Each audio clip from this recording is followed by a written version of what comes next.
The fun life of a troll in the Marvel Universe. This video is purely for entertainment and does not infringe on copyrights or laws. The rights to the novel and image belong to the original author. We do not claim ownership. Don't like waiting and want to listen to this fanfic in full now? Subscribe to our Patreon, where you'll find the best fanfics. Chapter 276. Before the war, Tony finally gave Sherlock an address, which was a yacht. Tony had just finished reporting the location when a golden spark appeared in front of him. The next second, a portal the size of a person appeared in front of Tony, which scared him. Tony's exclamation naturally attracted Roddy, who was on guard outside the cabin. Almost the moment Tony shouted, Roddy rushed in with a pistol. Looking at the portal in the cabin, Roddy seemed to hear the sound of his three views being shattered. Sherlock didn't care what Roddy thought. With a dark face, he crossed the portal and came into the cabin. The portal immediately closed behind Sherlock. "Have you found Killian's location?" Sherlock asked directly without any hesitation. After hearing Sherlock's question, Tony finally reacted. He looked at Roddy beside him, and then at Sherlock, who had just arrived, and the shining wand in Sherlock's hand. Tony felt that his head had never hurt so much. He waved his hand at Sherlock and said, "No, I have activated all the computing power of Jarvis and contacted some people on your side. I should be able to find Killian's hiding place soon." After hearing what Tony said, Sherlock still nodded with a dark face and said, "Then I'll go to sleep for a while. Remember to tell me when you find Killian." After that, he didn't care about Tony's reaction and walked towards the room on the yacht. He even nodded to Rhodes when he passed by. But it was obvious that Rhodes had no intention of paying attention to Sherlock at this time. His whole jaw was still on the ground and he didn't react at all. He looked at Sherlock's back as he left, and then looked at Tony, who was standing there with a helpless look on his face. Tony patted Rhodes' shoulder with great understanding and said to his friend, "Well, my expression was similar to yours when I first saw him perform magic. You'll get used to it. Oh, by the way, remember not to tell anyone that he's a wizard." After saying that, Tony immediately left the cabin and walked towards the room Sherlock had entered. He needed to know what happened on Sherlock's side. Having been with Sherlock for so long, even when he was being dissolute, he had never seen Sherlock get angry like today. Tony almost instinctively sensed that Sherlock's mentality was not right today. His concern for his only blood relative suppressed all other things, and now the most important thing in front of Tony was Sherlock. After Tony walked into Sherlock's room for a long time, Rhodes slowly reacted to what Tony had just said. "Fuck, wizard."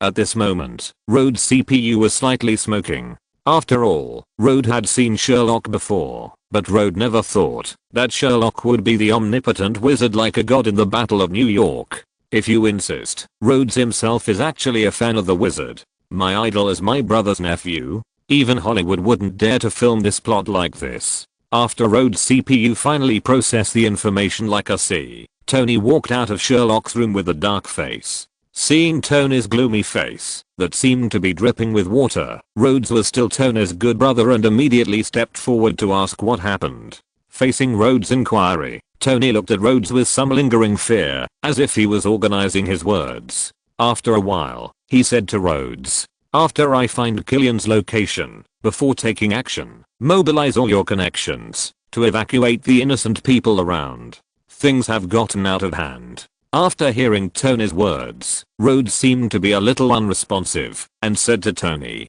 "Hasn't the matter become a big deal?" "It has become a big deal since Killian kidnapped the president, and the war machine is still in Killian's hands. I'm still a traitor in name." Seeing that Rhodes hadn't figured out the situation, Tony shook his head helplessly and continued to talk to Rhodes. "It's different, Rhodes. Believe me, this matter is definitely more serious than you think. Can you imagine what it looks like when the wizard gets angry during the New York War? Let me put it this way, Rhodes. Sherlock is amazing. If he wants, he can protect the entire New York City, and even the number of casualties can be controlled at a very low level. Similarly, as long as he wants, it will only take a few minutes to destroy New York. Now things have become a big deal. Killian has stepped on Sherlock's bottom line. I'm afraid he can't control his anger. After hearing Tony's words, Rhodes simply imagined it, then shuddered fiercely, and took out the phone in his hand without saying anything, and started calling one by one. Tony also started to activate his last insurance, which was the steel armor in the warehouse. Originally, he wanted to use some armor to say goodbye to the past and deal with the arrogant Killian at the same time, but now, Tony changed his mind. He didn't need to pay attention to Killian anymore, but Sherlock, who was in a rage. God knows what will happen when Sherlock, who is extremely jealous of his enemies, sees Killian. Tony is really a little scared. And what scares Tony the most is Sherlock's magic. Tony can't find a way to counter the power that is almost a rule. Tony even once guided Sherlock to experiment behind his back. Even the best materials in Tony's hands now, the Uru alloy that makes up the destroyer armor and the vibranium that makes up the captain's shield, can only reduce Sherlock's magic to a certain extent. Even after Sherlock's magic strength reaches a certain level, these two things are actually not much different from other messy things in essence. Therefore, if Tony really faces Sherlock, who has lost his mind, his only hope is that his blood relationship and emotional bond can make Sherlock sober up. Otherwise, he can only rely on the number of mechas to tire Sherlock out. Apart from these two methods, Tony can't find any way to counter Sherlock. At this moment, Tony's anxiety disorder that was originally cured by the little boy has a tendency to relapse. Damn, the armor is not enough. Chapter 277 Decisive Battle 1. Tony and Rod were both nervous. Sherlock was not much better. Lying on the bed, Sherlock felt as if there was a fire burning in his heart. This fire wanted to burn into Sherlock's head along his spine at any time. Sherlock could only use his strong reason to try to suppress this anger. After all, Sherlock knew how terrible it would be if he really got angry and went crazy without caring about anything. To put it simply, a single fire spell was enough to burn half of New York to ashes. It was also amazing. Sherlock didn't feel anything about Killian at the beginning, especially when Killian blew up the gun store in Sherlock's house. Sherlock just wanted to settle the score with Killian more than he wanted to kill him. After all, in Sherlock's impression, friends and family around him are the most important things. Whether it's a gun store or a training ground, those are just external things.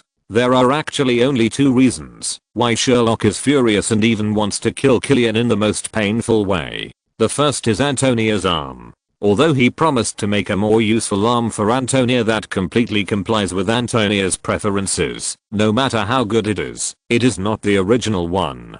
For Sherlock, his friends and relatives can be injured, but there is a limit after all. The bottom line of this level is that Sherlock can treat it well. Obviously, Killian has broken Sherlock's bottom line. Not to mention the other point, although Sherlock's current appearance is that of a pure white man, his soul came from the land illuminated by the Red Star after all. In the rules of the rivers and lakes of that land, it is an unspoken rule for villains not to bring disaster to their families, especially female relatives. Even if it is a serious crime like killing 9 clans, there has never been a case of killing female relatives from ancient times to the present. At most, they are enslaved for life in the Gyofang Sea. Now Killian showed Sherlock a clear signal that the family would not be affected by the disaster, and asked 2 Avengers who participated in the Battle of New York to protect Pepper, but was still slapped in the face by Killian's extremely despicable human wave bomb tactic. Sherlock would be a ghost if he didn't get angry.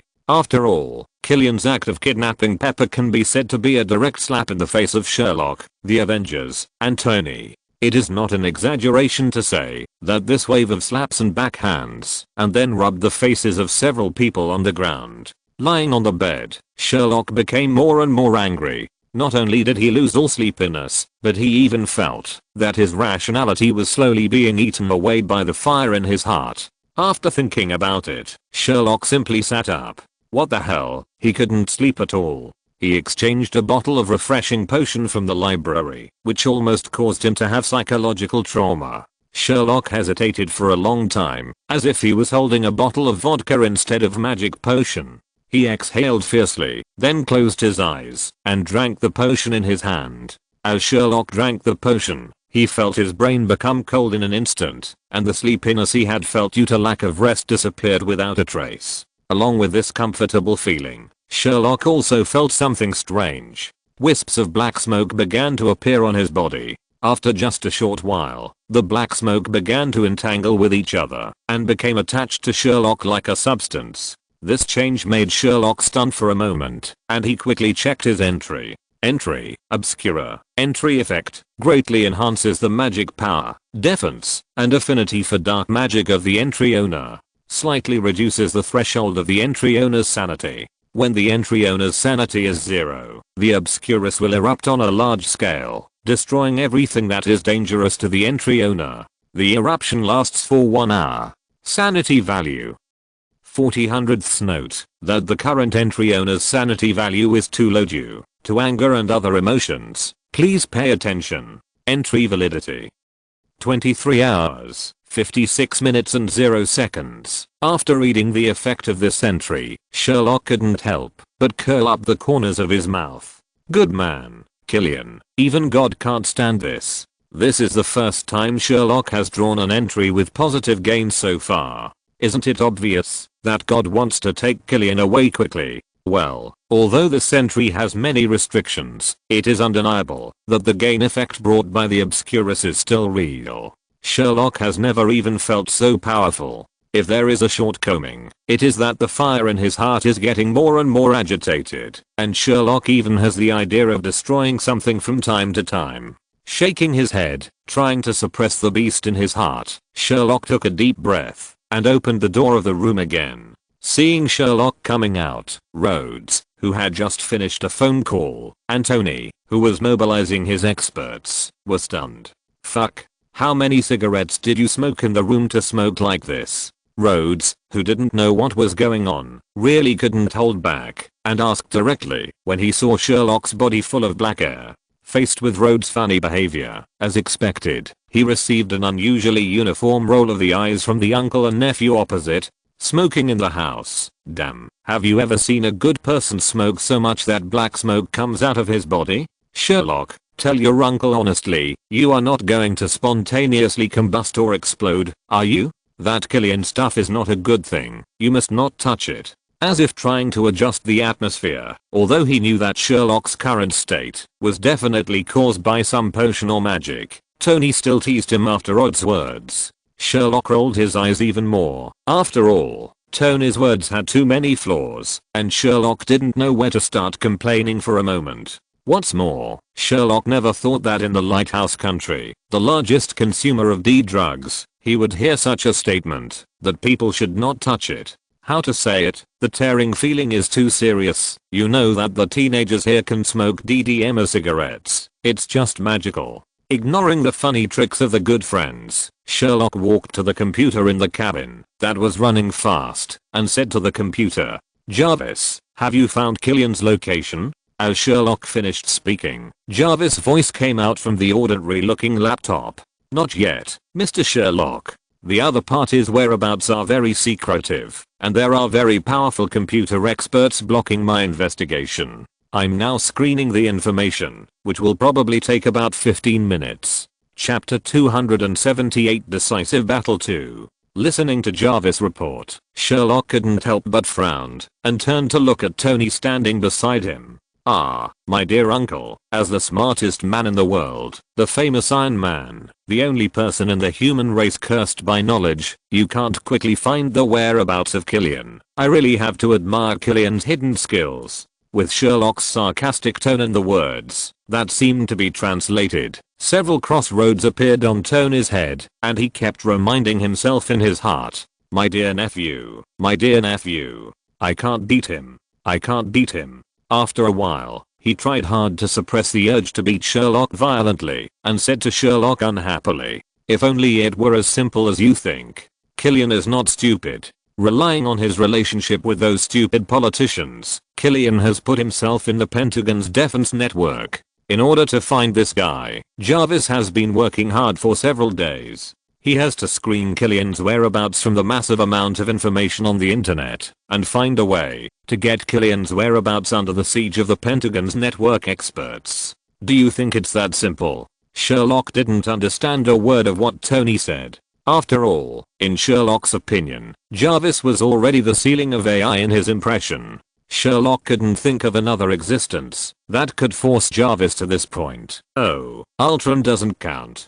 Although Tony said it with gritted teeth, Sherlock obviously didn't care and even shrugged his shoulders at Tony with a mocking look on his face. Tony felt that his blood pressure was about to rise, but he still tried to suppress his temper and greeted Sherlock with a fake smile to take a rest and eat something.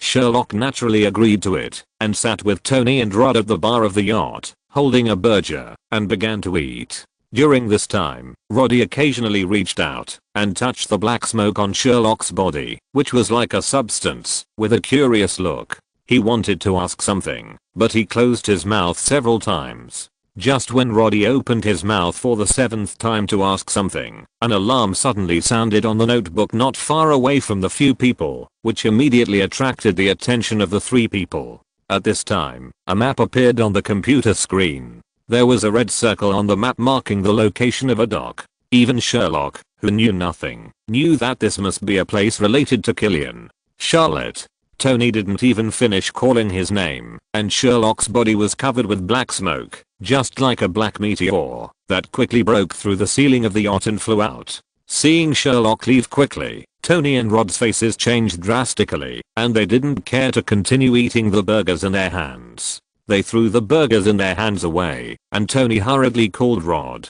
Hurry, hurry, hurry. Rod, find a way to contact people, to evacuate the people around. I'll go drive the boat, Tony said as he rushed to the yacht's cabin in a hurry. Good news, the port is not far from their location. Bad news, Sherlock is much faster than them. Just when the two were in a hurry, afraid that Sherlock would lose his mind and have an irreversible accident, Sherlock had already landed on the berth by the sea in the port. Looking at the colorful war machine hanging on the tall gantry crane in the distance, Sherlock smiled disdainfully. Haha, Killian, you really like these messy ritual things. After mocking Killian, Sherlock seemed to have returned to his own backyard. With a smile on his face, he stepped forward with his long legs and walked towards the huge gantry crane. Killian on the other side was looking at Pepper, who was fixed on a shelf, with a grin on his face. That's right, in order to completely retaliate against Tony, Killian has begun to inject Pepper with the extremis virus. Just when Killian wanted to say something, a subordinate quickly walked to Killian's side, leaned close to Killian's ear, and whispered something to Killian. Killian, who originally looked happy with revenge, looked at Pepper fixed on the shelf. After listening to his subordinate's report, turned around and left quickly with his subordinates. As Killian regarded Tony as his greatest enemy in his life, of course he investigated who was around Tony. Sherlock was naturally within Killian's investigation scope, but according to Killian's investigation, Sherlock should be just the boss of an underground training ground that looked ordinary. Even if a training ground had some ability, at most it would use some conventional means. For Killian, the laboratory on the ship or the information in his own company was not that important. After all, Killian was a very ambitious person. What he wanted was never to be rich and powerful, but to be the person at the top of the pyramid. Now that he was only one step away from success, Killian naturally didn't care about the so-called revenge of the broken training ground. When he really took control of the state machine of the lighthouse country, using a state machine for the training ground at Sherlock's home would be like an adult holding a gun trying to kill a newborn child. It was so simple. But the current situation was obviously beyond Killian's expectations. An ordinary person who had received military training in his intelligence now appeared in his territory with black smoke all over his body. According to the report, he flew over. It was obvious that he had bad intentions. He quickly followed his men to the top of the high-piled containers. With the appearance of Killian, many of Killian's men who were injected with the desperate virus also appeared near Sherlock, forming an impenetrable encirclement. Sherlock naturally noticed this situation, stopped, and stared at Killian standing on the high ground without any emotion. Killian was not afraid at all, just like an emperor looking down at Sherlock below. After a long time, he spoke. I didn't expect that the person I thought was the least important and had the most ordinary relationship with Tony the idiot would be the first to come here. What, magical boy, are you here to seek revenge for the explosion that destroyed your house? Killian's tone was frivolous, and he didn't seem to care about the black hair coming out of Sherlock at all. In Killian's opinion, no matter how capable Sherlock was, he would definitely not be a match for his many perfect adapters of the extremis virus. Not to mention Sherlock alone. Even if all the Avengers were called here now, Killian believed that his extremis virus could suppress the Avengers, so Killian was not too panicked about the magic of Sherlock. Hearing Killian's almost arrogant words, the originally calm Sherlock suddenly laughed, and the laughter gradually became crazy from the initial laughter. After a long while, Sherlock stopped laughing, looked at Killian standing on the high ground with a crazy smile on his face, and bowed slightly. "It seems that your intelligence work is rubbish, so please introduce yourself. I'm Sherlock Felix, Tony Stark's only blood relative, Iron Man's comrade in arms, a member of the Avengers, the only person who masters magic in this world, and the creator of the universal potion. Although I have never admitted it, people have given me a nickname that fits my identity very well. I think you should have heard of it, the Wizard. The Omnipotent Wizard. Sanity value. 20 hundredths. Chapter 279 Decisive Battle 3. Sherlock was like a crazy nobleman, introducing himself gracefully, while bowing slightly to Killian, who was standing on the high ground. Although Sherlock's movements were like those of an elegant nobleman, Killian still clearly caught the crazy smile on his face and the disdain in his eyes. I don't know if it was because of Sherlock and Tony's relationship, but looking at Sherlock's extremely mocking eyes, Killian seemed to have returned to the time when he waited on the rooftop for a night. In an instant, negative emotions such as shame, anger, and fear suddenly surged into Killian's brain. The feeling of his dignity seemed to be crushed, thrown on the ground and repeatedly stepped on, and rubbed by people almost made Killian lose his mind. Kill him. Killian almost gave an order to the men who surrounded Sherlock below with red eyes. No matter who this kid in front of him is, Killian will never allow his dignity to be trampled on again like that night. No, Killian had even made up his mind. He would watch this stinky boy being captured alive by his men, and then kneeling in front of him, being roasted into charcoal, and then crushed into powder. Killian's madness naturally could not be hidden from Sherlock standing below, but Sherlock naturally did not care. Speaking of madness, no one would be more experienced than Sherlock. Did Sherlock really rely on his own will to keep up with Price's military training in 7 years, and his magic level was close to that of Old Deng and others, and even faced the Dark 996 life before crossing over? No, that was the madness of the War Nation in every rabbit's bones. Don't think that Sherlock usually laughs, and laughs like a group of salted fish, that most people meet in life, but it is this group of salted fish. If you really anger this group of salted fish, they will shout that killing one will not lose, and killing two will be a profit. If there are books like Genealogy, Temptation and Blood Awakening, the whole world will be afraid of that kind of madness. So when facing Killian's men who were grinning towards him, Sherlock was not panicked at all, and even had some expectations. With a flick of his wrist, the magic wand that participated in the Battle of New York appeared in Sherlock's hand. With the appearance of the magic wand, Sherlock's clothes also surged. In less than a breath, Sherlock put on the battle clothes during the Battle of New York, which looked very gentlemanly. With the condensed black smoke on Sherlock's body and the crazy look on his face, there was an inexplicable deterrent power. Although Sherlock's voice proved that what he said just now was not bragging, Killian's men were all Killian's diehard fans after all.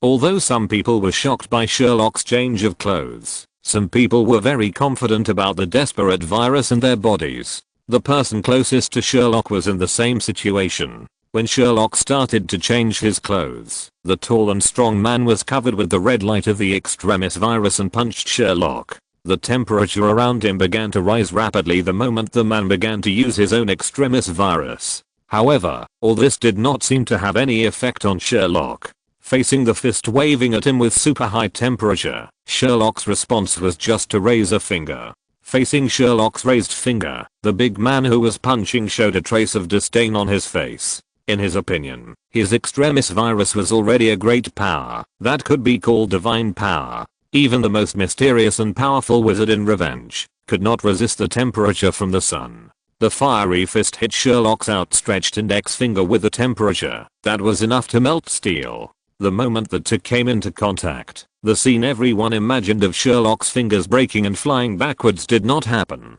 Sherlock still stood there with a crazy smile on his face, while the big man who was swinging his fist had a drastic change of expression the moment he came into contact, and the whole person seemed to be nailed to the spot, as if he had been cast with a spell of immobilization. Before everyone could figure out what was going on, the next second, the originally murderous big man turned into a pile of cherry blossom petals in the eyes of everyone. The breeze blew gently, and the pink petals flew everywhere, looking extremely beautiful. However, such a beautiful scene was as terrifying as a huge wave in the hearts of those who besieged Sherlock. Almost subconsciously, they kept a distance from Sherlock, while gathering their breaths, and stared at Sherlock, who was still standing there vigilantly. Ah, isn't it beautiful? But it seems that you don't like this kind of scene. I won't make it difficult for you. Since you like playing with fire so much, and like to perform a self-immolation and self-explosion drama at any time, why don't I accompany you to play with fire? As Sherlock's crazy voice fell, a blazing fire flew out of Sherlock's wand in an instant, and the dark blue flame almost instantly enveloped the figures of all the people present. Under the surging waves of fire, waves of stronger heat waves attacked in all directions, which was different from the Grindelwald gas stove used in the New York battlefield with many restrictions. This time, Sherlock did not even put any restrictions on this dark blue fire of death. The dark blue flame seemed to have felt the anger deep in Sherlock's heart. It jumped excitedly with the screams and the flames, and followed Sherlock's will to burn everything he saw. In just a few breaths, the screams and the flames slowly disappeared without a trace. The entire battlefield was quiet except for the blazing dark blue flames. Under the blue light of the flame, Killian, who was standing high up, had a face as dark as the bottom of a pot, staring intently at the blazing fire below. Snap, snap, snap. The very abrupt sound of heels hitting the ground sounded, which was extremely abrupt in the battlefield, where you could hear a pin drop. As the footsteps became clearer, Sherlock, with a crazy smile on his face, slowly walked out of the dark blue flame. Under the background of the flame, Sherlock looked like a devil from hell, which was terrifying. Looking up at Killian, who was standing high up with a livid face, the crazy look on Sherlock's face became more and more intense, and a big arc appeared at the corner of his mouth as he spoke to Killian above. Don't even think about running away. This game has reached the point of a fight to the death. Sherlock snapped his fingers as he spoke, and in an instant the blazing flames behind Sherlock seemed to have received some order, and began to spread rapidly. In less than a breath, a wall of fire that enveloped the entire battlefield appeared behind Sherlock. Killian, who was standing on a high ground, no longer had the confidence he had at the beginning. He gritted his teeth, and stared at Sherlock, who was standing below, as if he was thinking of a countermeasure. Sanity value. 10 hundredths. Chapter 280 Decisive Battle 4. Looking at Sherlock standing in front of the dark blue flame wall, coupled with Sherlock's crazy and weird smile, Killian felt that his skin was covered with goosebumps. Look at the guy wearing the most gentlemanly clothes with the most twisted smile on his face, coupled with the layer of flames behind him, and the black gas that kept coming out and almost twisted into substance. The first feeling given to people is evil, chaos, madness, gloom, and all kinds of negative emotions are almost overwhelming. It even makes people unconsciously think of the childhood nightmare of all children in the Lighthouse Country, the clown. That's right, in addition to the appearance and makeup of Sherlock now, Killian feels like a clown walking out of the comic world. Not only that, this clown is even more frightening than the clown in the comics, because in the comics, the clown doesn't have those magical but lethal tricks. As a crazy and arrogant person, this is the first time in Killian's life that he has an emotion called fear from the bottom of his heart.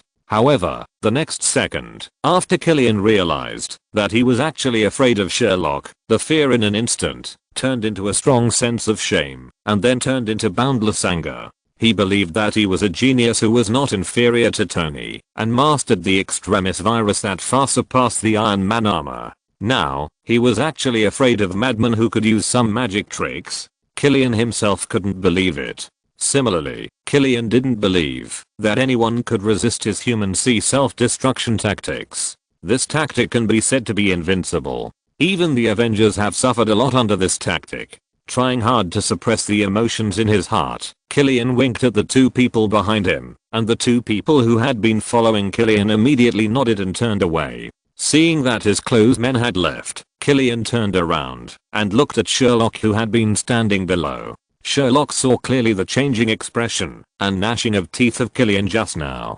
The silent blessing given to Sherlock by the word silent was not just the magic power. Sherlock even saw the subtle winks of Killian to his men. But Sherlock didn't say much. He still stood there with a crazy smile and contemptuous eyes, watching Killian's performance calmly, and he was too lazy to move. I admit that your magical tricks really amaze me. But my desperate virus is not just what those rubbish showed. Your name is Sherlock, right? Are you ready for your judgment?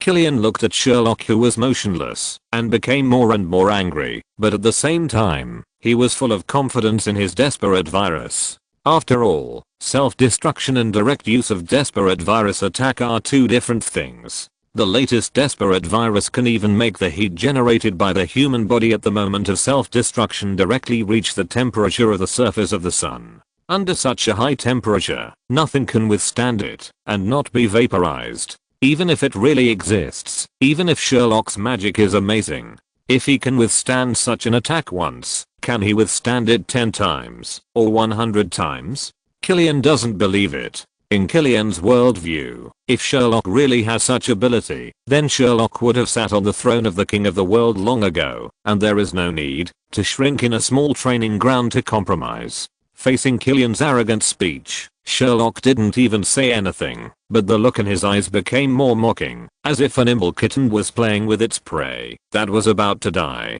He even bowed slightly to Killian, who was standing on a high place, and made a gesture of invitation. If you ignore the mocking look on Sherlock's face, no one can find any fault with Sherlock, but coupled with the expression on Sherlock's face, it gives people a feeling of provocation and contempt. With a cold snort, Killian felt his anger growing stronger, and he stomped the container under his feet fiercely. With the sound of the heel hitting the steel, the door of a row of containers not far in front of Sherlock was opened at once. There were many people standing densely inside, and everyone had their heads down and shoulders drooped, as if they fell asleep while standing. Looking at the dense crowds in several containers in front of him, Sherlock narrowed his eyes slightly, as if he thought of what Killian was going to do, and his eyes became much colder in an instant. The tactics of human wave bomb? Poor Mr. Killian, there is a question I want to ask you for a long time. What do you regard life as? Sherlock's eyes were fixed on Killian, who was standing high up. Although his tone was still crazy, his words gave people a cold feeling. Facing Sherlock's question, Killian was stunned for a moment, and then he burst into laughter. He never thought that a guy who looked even crazier and more evil than himself would ask him a question that only decent people in cartoons would ask. This is just a small sacrifice before the advent of the new world. Now, accept your fate. Kill him. After Killian laughed for a while, his expression gradually became cold. He stomped hard on the container under his feet and ordered the group of people who seemed to be asleep in the container. As Killian's order was issued, the people who seemed to be asleep raised their heads in an instant and stared at Sherlock, who was standing not far away. Red lights shone from those who raised their heads and also illuminated the faces of the densely packed people in the container. There were men and women, old people and children, black people, white people, and yellow people. People of all ages and races, all kinds of fat and thin people were in the container. There was no one who looked alike in the dense crowd, but everyone was in the same state, with no spirit in their eyes. The uniform movements and dull and empty eyes made these people look more like creatures that only appear in movies and novels, zombies, rather than humans. Looking at the densely packed heads in the containers in front of him, even Sherlock couldn't help but sigh. Killian, what sin have you committed? Hearing Sherlock's sigh, Killian just curled his lips and sneered, as if the order just now was not for people to die, but for objects, and said to Sherlock, enjoy your last fireworks. You know, this is a gift I prepared for your dear uncle. After saying that, Killian didn't even have the interest to watch it anymore, and turned around to leave. In his cognition, his tactics of this human C-bomb were absolutely invincible. But before he had taken a few steps, he was stopped by the exclamation of another subordinate who was following behind him. He turned around and looked down, only to see a scene that he would never forget for the rest of his life. Sanity value. 700ths. Chapter 281 Decisive Battle 5. Turn killing into art. Killian didn't believe this sentence at first, thinking that this sentence was just a rhetoric of a group of idle artists or a reason for a group of perverted murderers to commit crimes. But the scene in front of him actually confirmed the truth of this sentence. Just after Killian said to Sherlock, "Enjoy your last fireworks." After that, the people in the container seemed to have received some orders, and the red light on their bodies became more and more vigorous. The moment Killian turned around, the people in the entire container seemed to have received some orders, roaring and rushing towards Sherlock. Facing a scene like a zombie siege, Sherlock was not panicked at all. After all, it was not difficult for Sherlock's magic to deal with these mindless and zombie-like self-destructing soldiers. It is not an exaggeration to say that as long as Sherlock wants, it is wishful thinking for these people to even want to get close to Sherlock.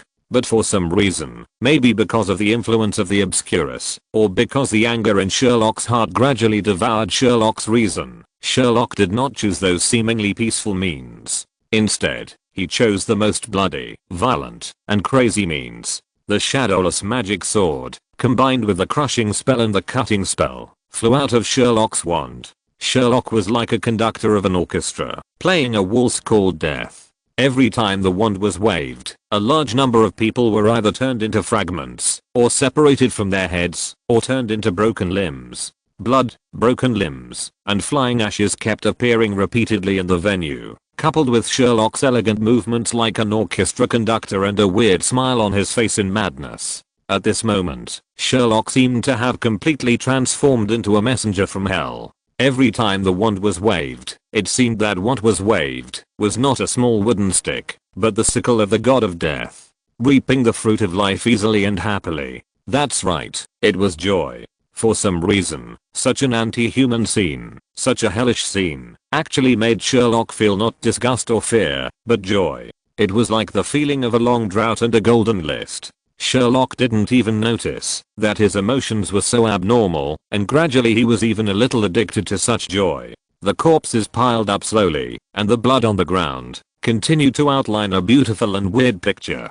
In the middle of the broken limbs, a gentleman with a weird and crazy smile on his face was conducting the name of the waltz of death with a look of enjoyment. This scene was deeply engraved in the eyes of Killian and his other subordinate, and a fear from the survival instinct of the creatures rose in the hearts of the two. This is not just fear, but the fear when facing natural enemies. Just like a centipede meeting a rooster, an antelope meeting a lion, this is the fear in the human blood when facing a high-level enemy. Until now, Killian had a feeling of regret for the first time. He began to regret that he had provoked such a madman. However, regret is regret. As a tyrant, Killian, although regretful and fearful, still has to think about what to do next. After all, in the current situation, it is no longer realistic to negotiate or escape.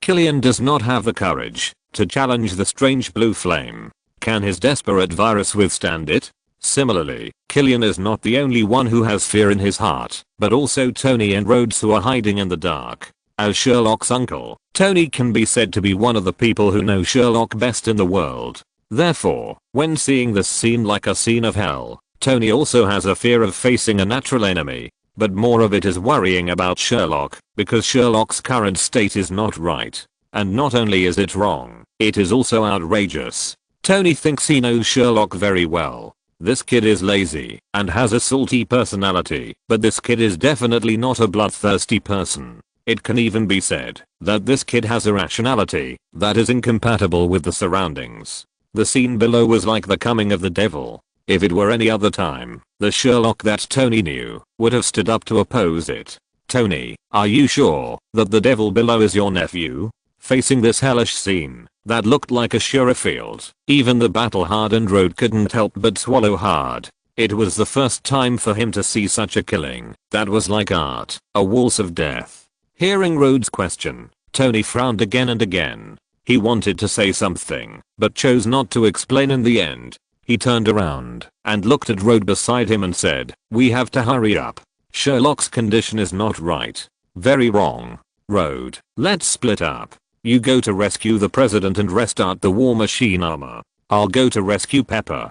After everything is done, you take Pepper and leave first. I'll go and pull that brat back." After hearing Tony's arrangement, Rode hesitated a little. He looked at the killing that was still going on below, and then looked at Tony, whose brows were already twisted, and asked worriedly, "Are you sure? Can you pull that kid back?" After hearing what Rode said, Tony's face became more serious.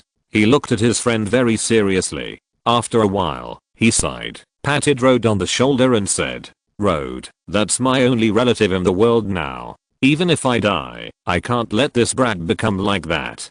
Go quickly, help me take care of Pepper. I'll be fine." After Tony finished speaking, he took the lead and walked towards the piled up containers with his back bent. Looking at Tony who was leaving, Rode stretched out his hand and wanted to say something, but in the end he didn't say a word. He looked at Sherlock who was performing the killing waltz below, sighed helplessly, and then stood up and walked towards the direction of the hung president. Just as Tony said, "This kid needs someone to pull him back. This person can only be someone familiar to this kid. Tony is the best choice at the moment. As for me, haha, if I appeared in front of this kid, I would probably be torn into pieces like those mindless human bombs in the next second." Moreover, as Tony's friend, Rode felt that he should take good care of Pepper as Tony said, so that Tony would have no worries. Sanity value 500ths. Chapter 282 Decisive Battle 6. The killing lasted for 5 minutes, just like the hell of Shura. Sherlock didn't even have a speck of dust on his clothes. He gracefully waved his wand and split the last person who rushed over vertically in half. With the sound of the body hitting the ground, Sherlock gracefully shook off the non-existent dust on his body and performed a wave of Asen's signature hairspray hand to tidy up his hair in front of Killian. He looked at Killian, who was standing on the top with a livid face, like a gentleman from the European nobility, and said with a smile, "Okay, dear Mr. Killian, I have received the appetizer you prepared. It's delicious. So when will your main course be served on the table?" The more Sherlock spoke, the crazier the smile on his face became, as if he was really looking forward to something. Killian looked at the broken limbs and arms on the ground below, and the blood even gathered into a small bay. The strong smell of blood rose in waves, and even the black hair on Sherlock's body turned black and red at this time.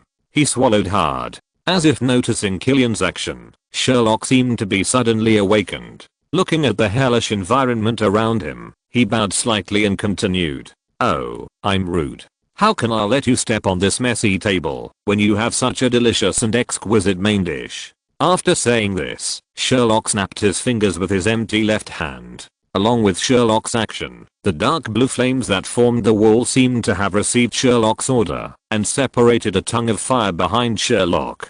The tongue of fire twisted in the air and turned into a real big snake made of fire. It was obviously just a dark blue flame, but the magical thing was that every detail on the snake was missing.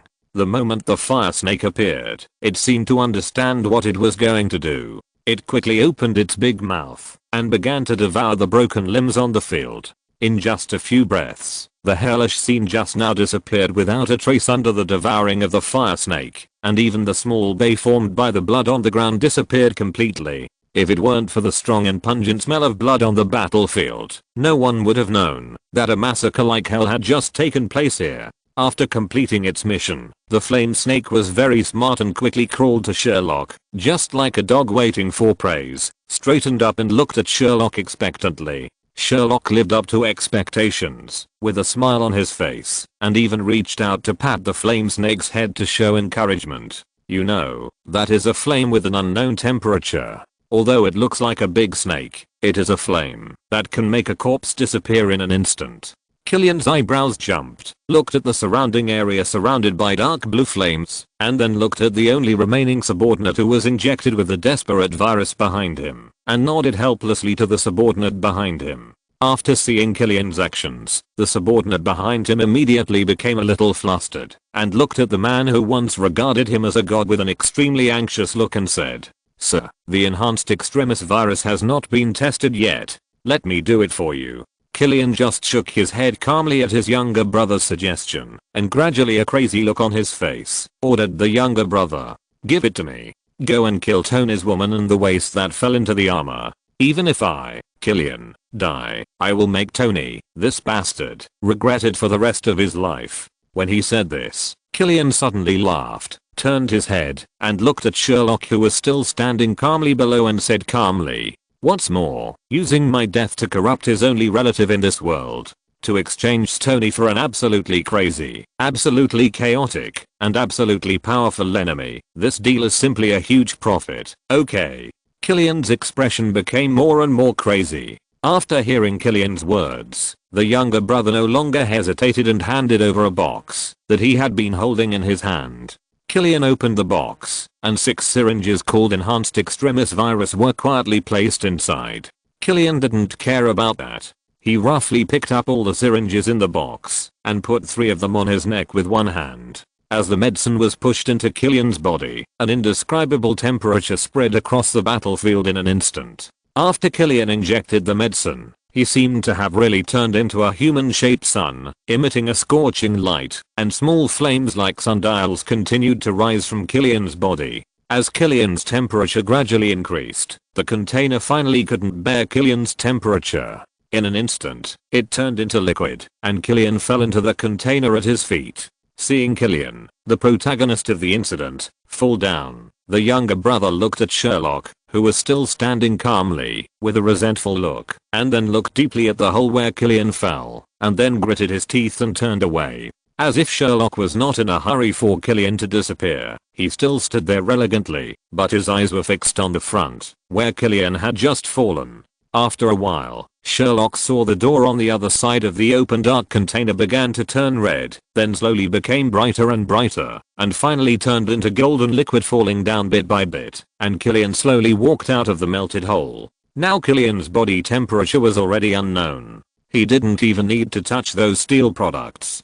Just getting close was enough to turn those steel products into molten iron in an instant. Killian had never felt as powerful as he was now, as if he had really turned into a sun. Although he knew that his strength was only obtained by injecting a large amount of desperate virus, it was enough. Whether it was killing Sherlock in front of him, or dragging Sherlock into depravity, no matter which point, Killian felt that he had lost nothing. Step by step, Killian came to the battlefield in the scorching heat, and stood just a few meters away from Sherlock. The smile on his face returned to a confident look. He looked at Sherlock, who was still standing opposite him, and said, "Okay, are you ready to accept the judgment of the sun?" Sanity value 300ths. Chapter 283 Decisive Battle 7.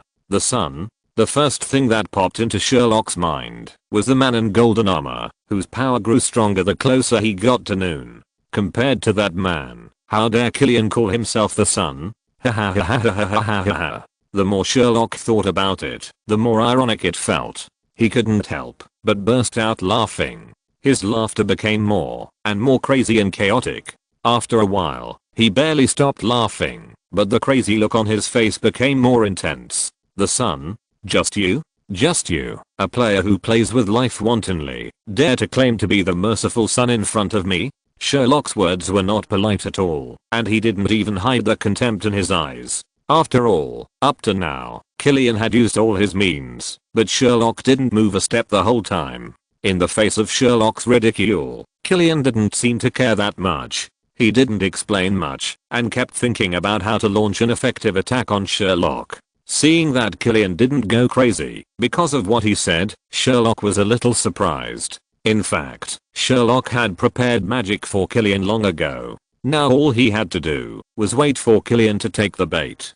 Killian didn't seem to care much about Sherlock's ridicule. After taking a self-examination for a while, he was still very confident in his current state. Now he hadn't fully activated the desperate virus in his body. The temperature of the body surface was close to 4000 degrees. If he really activated the desperate virus in his body, he might easily reach the temperature of the surface of the sun. And even if the temperature of the surface of the sun still couldn't hurt this kid with magical means in front of him, Killian was not panicked, because according to his own estimation, if he really got angry, he would reach the critical point that Killian could withstand the desperate virus. If he exploded in his current state, the temperature would even reach the temperature of the center of the sun. That is 22 million degrees Celsius. Such a terrifying high temperature is actually not much different from a nuclear bomb detonating in New York City. Even if the kid in front of him was crazy, he would not ignore the lives of those innocent people. And his real trump card was not just the high temperature. You should know that Killian's body temperature was close to 4000 degrees. In fact, Killian's whole body was transformed into a plasma-like state under the catalysis of the extremis virus. If placed in the worldview of One Piece, this state also has a familiar name, elementalization. Therefore, even if Sherlock's weird cutting magic just now, Killian thought he was not afraid. After all, no matter how sharp the knife is, it can't cut through fire or water, right? Thinking of this, Killian became more and more confident.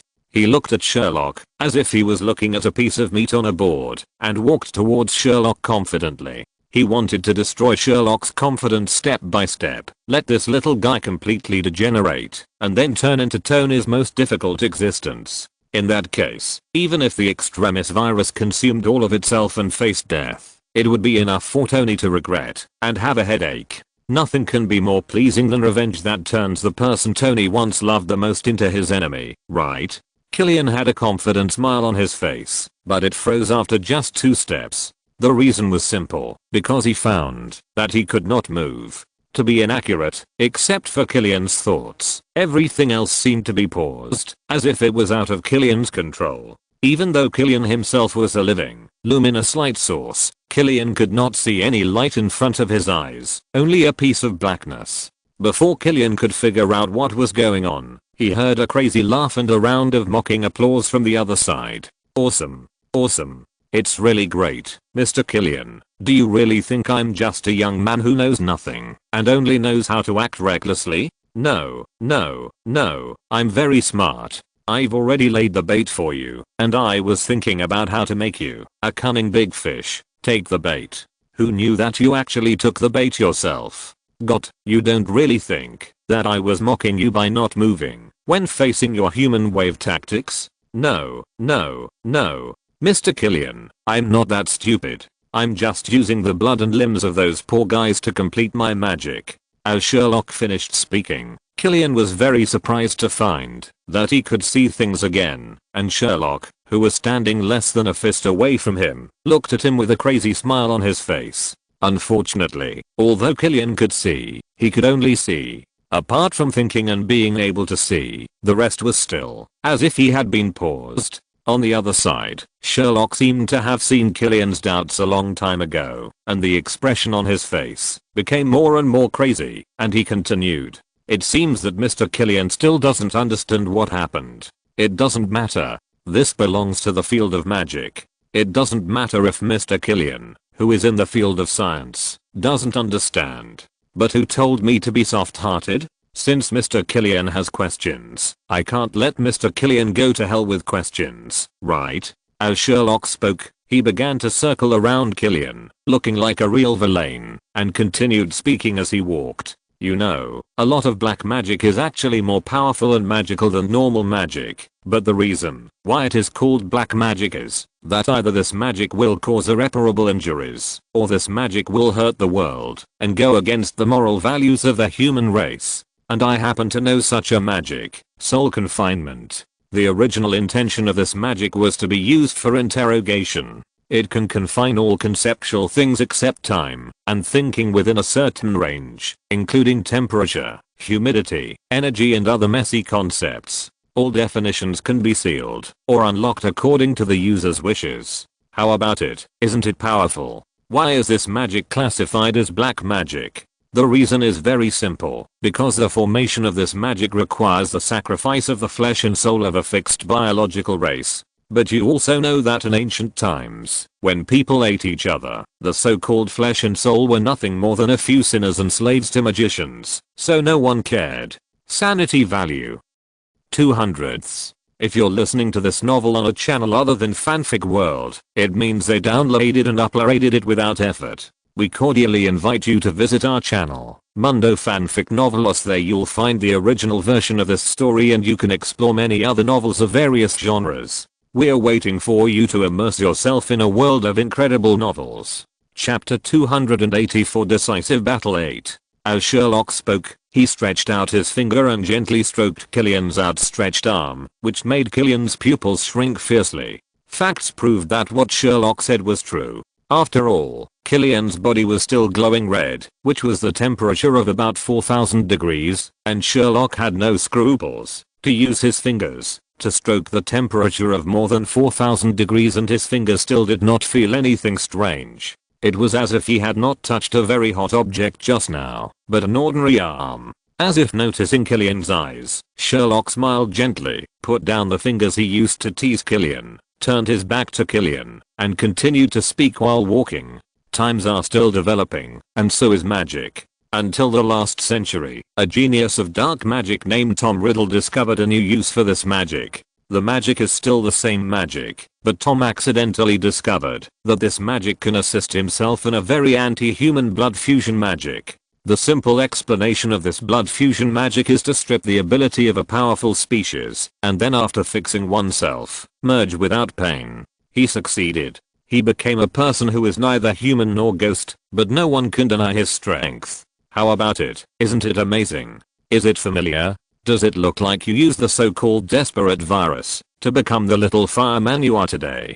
But unfortunately, he failed. There will always be side effects if it is not your own power. The side effect of blood fusion is that he began to become as cruel, cold, and inhuman as an animal, and even like you, he began to treat human life as a living toy. Sherlock said as he slowly approached Killian, slowly placed his left hand on Killian's chest, and then continued. Luckily, I happen to have read his research diary. I also know what he said. But unfortunately, because this magic is so anti-human, I have never tried it. Thank you for giving me the opportunity to practice it. The more Sherlock said this, the more uneasy Killian felt. Especially after Sherlock finished speaking, his eyes condensed, and he grabbed Killian's chest with his hand, and threw it back, and pulled out a golden figure composed of stars from Killian's body. The moment Sherlock pulled out the figure, Killian felt an unspeakable pain, as if Sherlock had torn a little from every cell in his body. The huge pain was like a tide, hitting Killian's brain wave after wave. At that moment, Killian even thought that death would be much better than the current situation. No, even if it wasn't death, just being in a coma was enough for Killian to feel lucky. But unfortunately, because of Sherlock's magic, whether it was coma or death, it was a luxury for Killian. After pulling out the figure, Sherlock aimed his wand at the figure without any hesitation. It was unknown what magic Sherlock used. The figure composed of countless golden dots was constantly compressed under Sherlock's magic. Even if the figure kept screaming and struggling to escape, it couldn't escape Sherlock's clutches in the end. In the end, it was compressed into a golden ball and was put into a flask by Sherlock. Killian, who had been pulled out of the figure, finally resisted this wave of pain that touched his soul. After finally recovering, he found that there was no trace of the desperate virus on his body. Just like an ordinary person, he was fixed in place by Sherlock and couldn't move. At this time, Sherlock seemed to have discovered something interesting. He kept observing the golden ball in a flask, looking like a curious child. But the words he spoke made Killian's soul tremble. So this is what the extremis virus really looks like. Haha, to be honest, it's pretty good looking. After observing it for a while, Sherlock casually threw it into his library. Turning around and looking at Killian, who was still fixed in place, the smile on Sherlock's face began to gradually twist. How is it? It doesn't feel good to have things extracted from your body alive, right? Killian, to be honest, you shouldn't have messed with me. No, I should say you shouldn't have trampled on my bottom line. I can accept people around me stepping into danger or even getting hurt. But I absolutely cannot accept that people around me are injured, killed, or disabled because of other people. It's a pity. Killian, you danced back and forth on my bottom line perfectly. You know, I swore in front of someone that I would let you experience the most painful way to die. As a waste. Experience a death that is tens of thousands of times more painful than the desperate virus that was just extracted from your body. The more Sherlock spoke, the more distorted his expression became. About 2 meters away from Killian, Sherlock raised his wand with a ferocious face. The wand pointed at Killian, and the expression on Sherlock's face became more and more crazy. He gently uttered the spell that he once avoided. Crucia. As the spell appeared, a red lightning shot out from Sherlock's wand and hit Killian, who could only stand there. The next second Killian's body, which was originally imprisoned, was suddenly liberated, but along with the liberation of the body, endless pain also came. Killian felt as if someone had thrown his soul into a meat grinder, and the pain that touched his soul seemed to cause every cell to wail. However, due to the human body's protective mechanism, when faced with great pain, the human body could not even wail or breathe. Just when Killian's face was flushed due to pain and suffocation, Sherlock suddenly stopped the magic, stood in the distance with a smile, and watched Killian gasping for breath like a drowning person trying to climb back to the shore. An indescribable joy climbed into Sherlock's heart, accompanied by a crazy smile on Sherlock's face, looking like a devil from hell. Killian was really scared this time. He would rather die than experience such a painful thing again. After recovering his strength, Killian was about to end his life with the ground when another red lightning struck Killian. Along with the lightning, Sherlock's devilish whisper appeared. No, no, no, Killian, I can pull you out of hell, even if you want to die. Without my consent, even the god of death can't take your life away. I said, I want you to die little by little in endless pain. Sherlock didn't even notice how happy his tone was when he said this, and how crazy his expression was. Similarly, Sherlock didn't notice that the sanity value on his entry was only 1. With the appearance of the unforgivable curse, the black mist on Sherlock's body began to gather more and more, becoming more and more condensed, and even began to gradually wrap Sherlock's entire body. Just when Sherlock was about to lose himself in the pleasure and power brought by the black magic, a man in steel armor fell from the sky and landed beside Sherlock.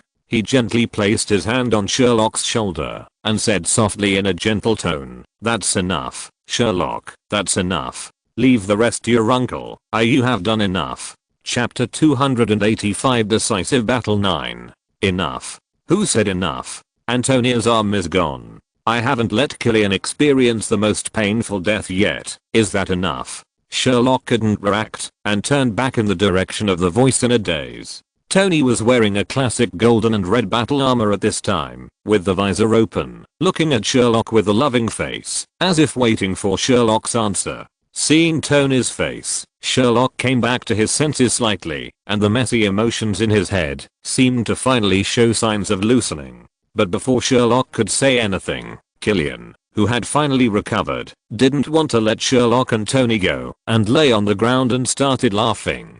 Killian's laughter directly focused Sherlock's attention on the battlefield again, and the little connection between him and Tony, which was established with great difficulty through family affection, disappeared in an instant.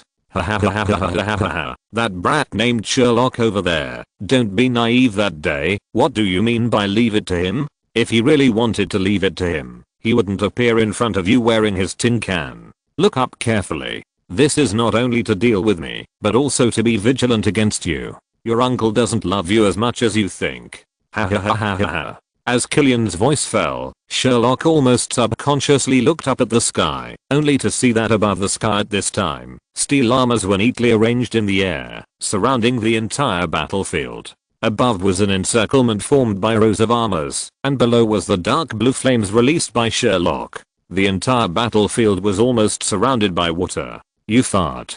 Sherlock, don't listen to Killian. The moment Killian's voice fell, Tony's face changed drastically, and he quickly yelled at Sherlock. But now Sherlock is not so sober anymore. At this moment, a huge sadness enveloped Sherlock's whole body, and the black mist on Sherlock's body began to roll violently with red. The thick black mist mixed with blood-red breath, like a demon, kept rolling painfully around Sherlock, and the crazy, dark, and chaotic breath on Sherlock's body began to become more and more intense. If Sherlock paid more attention to his entry, he would find that the sanity value on the entry was jumping wildly between 0 and 1. No one knew whether Sherlock would really transform into a silent and start destroying the big man in the next second. Even Sherlock himself didn't know.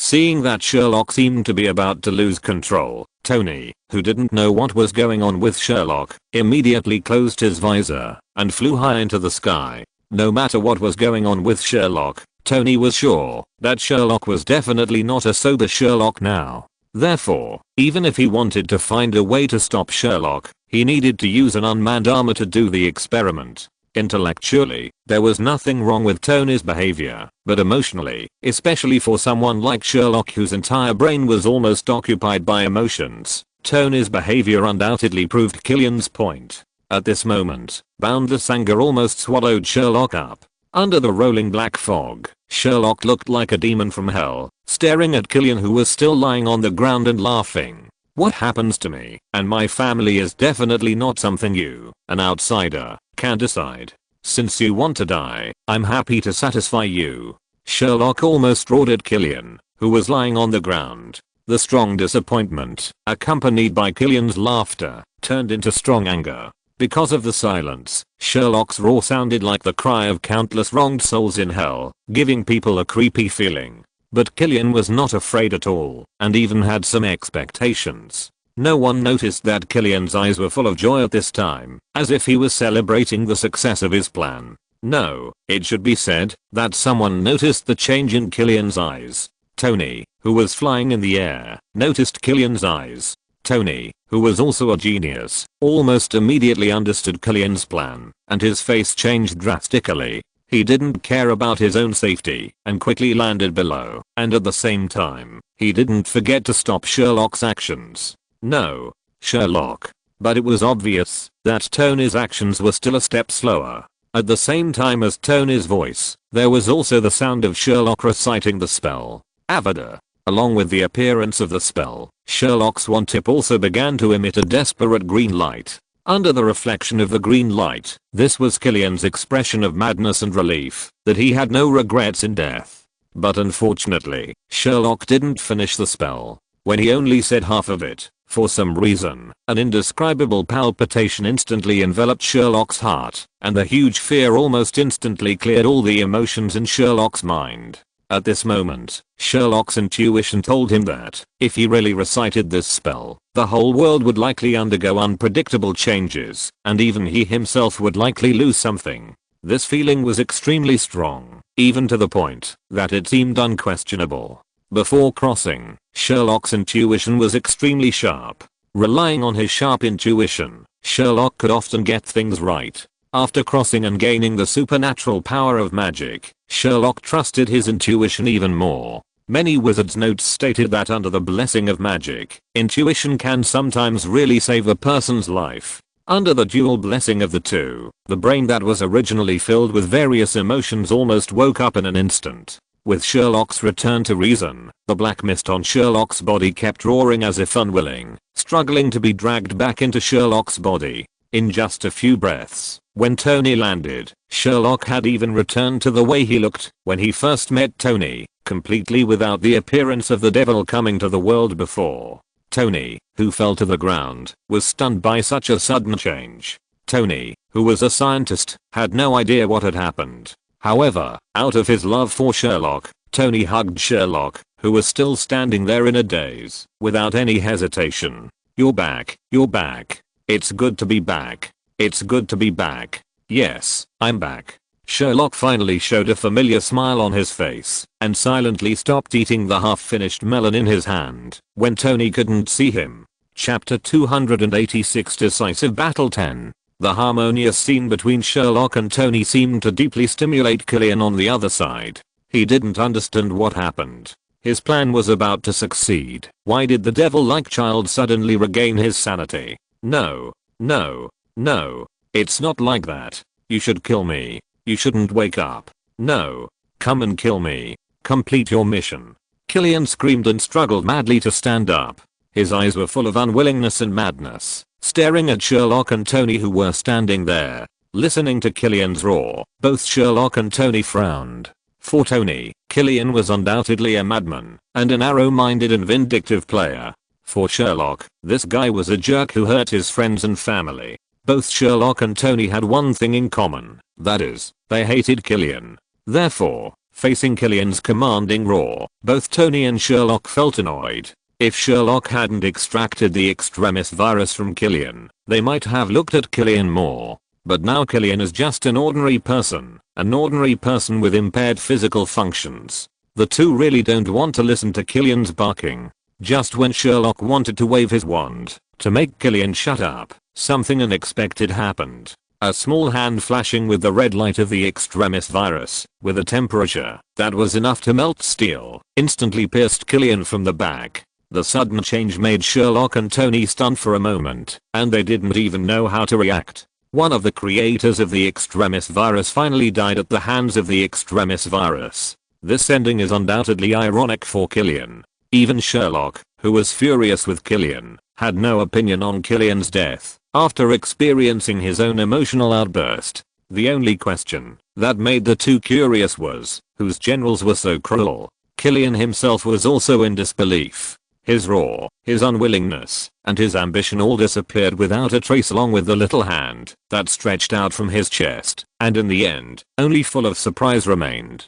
Killian wanted to look back, to see who had killed him, but it was obvious that his body, which was overconsumed by the desperate virus, could not support Killian to fulfill his last wish. In the end, Killian could only helplessly fall down like a rag doll. As Killian fell, Sherlock and Tony finally saw who had given Killian this reverse black tiger heart-piercing blow. Little Pepper. Aunt Pepper? Although the names were different, it did not prevent Sherlock and Tony from calling out the names of the people in unison. After calling out the identity of Little Pepper, the two looked at each other in confusion. In Tony's eyes, Sherlock read most of the confusion, a small part of the fear, and a small part of the worry. Sherlock looked at Tony with a look of pity. According to Pepper's current brutality, Tony's future life of boosting the marital status could only be a fantasy. However, what the two did not expect was that something even more brutal was still to come. Pepper seemed to hate Killian so much that she ignored Sherlock and Tony, who were both confused. After Killian fell, Pepper kicked him again without hesitation. Then, under the horrified gaze of the two, she spit on Killian's face. Ahem bar. You son of a bixx. At %, and asterisk, and, %hash at %. While cursing, she seemed to be still not satisfied, and kicked Killian's body a few more times. This output of American quintessence without any repetition completely overturned Sherlock's filter of Pepper as a gentle and powerful woman. What gentle and intellectual beauty, what elegant and noble strong woman. It's all bullshit. It's completely not pushed to the point. It's all crazy. After a while, Pepper seemed to have vented and sipped Killian's saliva, and then she returned to the appearance of Pepper in Sherlock's impression.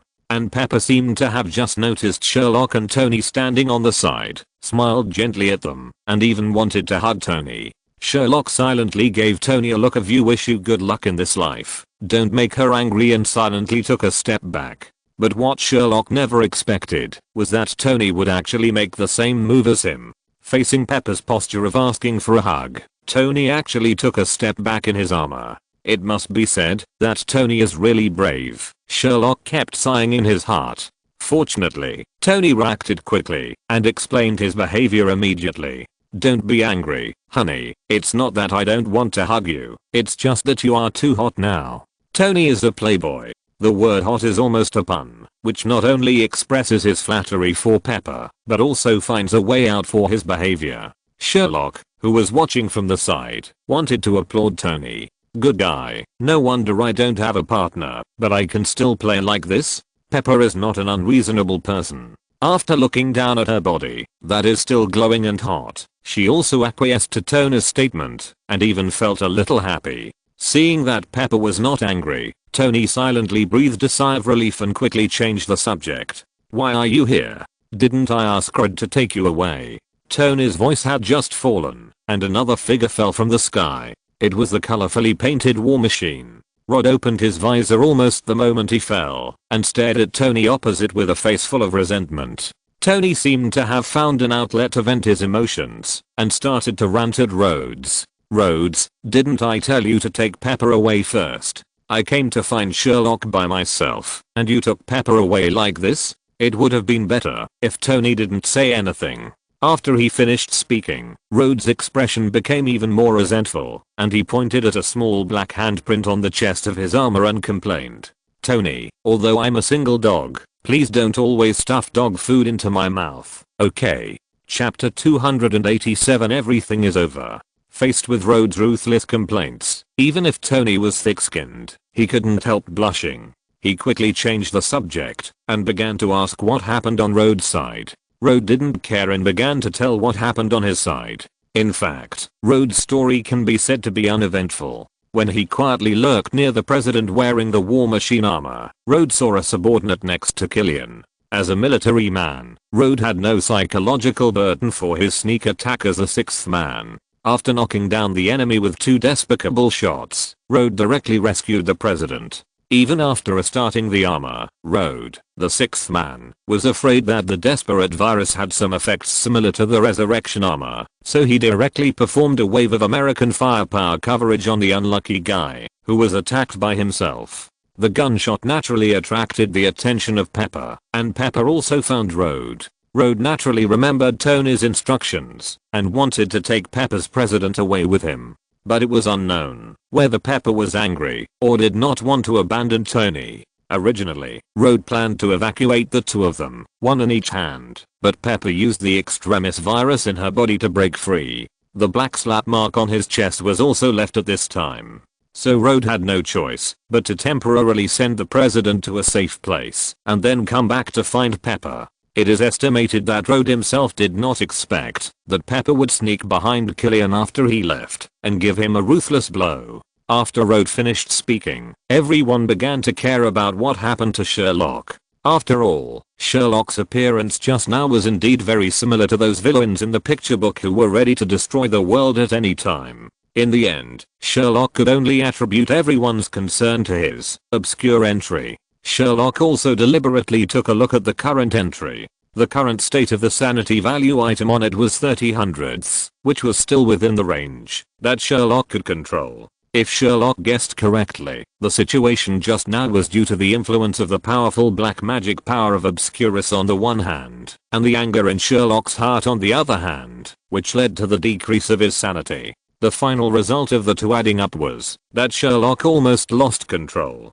Fortunately, the palpitations and fear brought by eating the big melon finally made Sherlock come back to his senses. Otherwise it was hard to say what would happen. Sherlock, who had come to his senses, was also afraid of his previous state, especially after using the unforgivable curse. The kind of satisfaction and pleasure that almost made the whole person feel like floating in the air. Sherlock got goosebumps just thinking about it. No wonder Dumbledore and the Emperor's notes repeatedly warned not to get involved with the unforgivable curse, which was a kind of magic that could make people sink emotionally. After all the misunderstandings were resolved, Sherlock also lifted the transformation, took back the surrounding blue fiend Phi, and prepared to call everyone to evacuate quickly. However, just when Sherlock wanted to call everyone to leave, Tony said that he had a little gift for Pepper, but before that, Pepper had to cool down. So the three people present almost immediately locked their sights on Sherlock. Sherlock was completely numb. I really don't know how to do this question. Sherlock racked his brains, but couldn't think of any magic that could quickly cool down. Don't tell Sherlock about the freezing spell. That thing is a control skill. It just makes people admire the frozen appearance, not real cooling. What's more, even if it can really cool down, Sherlock doesn't dare to use it. If Sherlock really uses a freezing spell on Pepper, Pepper will turn into a big popsicle and fall straight down. Let's not talk about whether the armor in the sky will be torn apart by Tony under his control. Sherlock got goosebumps just thinking about facing his aunt's occasional revenge in the future. After all, other people's aunts won't go against Black Tiger and dig out their hearts. Finally, after thinking about it, Sherlock still proposed to use water to cool down. And the few people who didn't know what magic Sherlock had agreed, and even Pepper didn't object. As a result, the four people present became a little weird. Rod turned his back, his shoulders shaking, as if he was trying to hold back a laugh. Tony closed his visor and used the scanning function of the armor to continuously detect Pepper's body temperature. Sherlock held up his wand with a look of despair, and the tip of the wand kept spraying a small stream of water onto Pepper's head.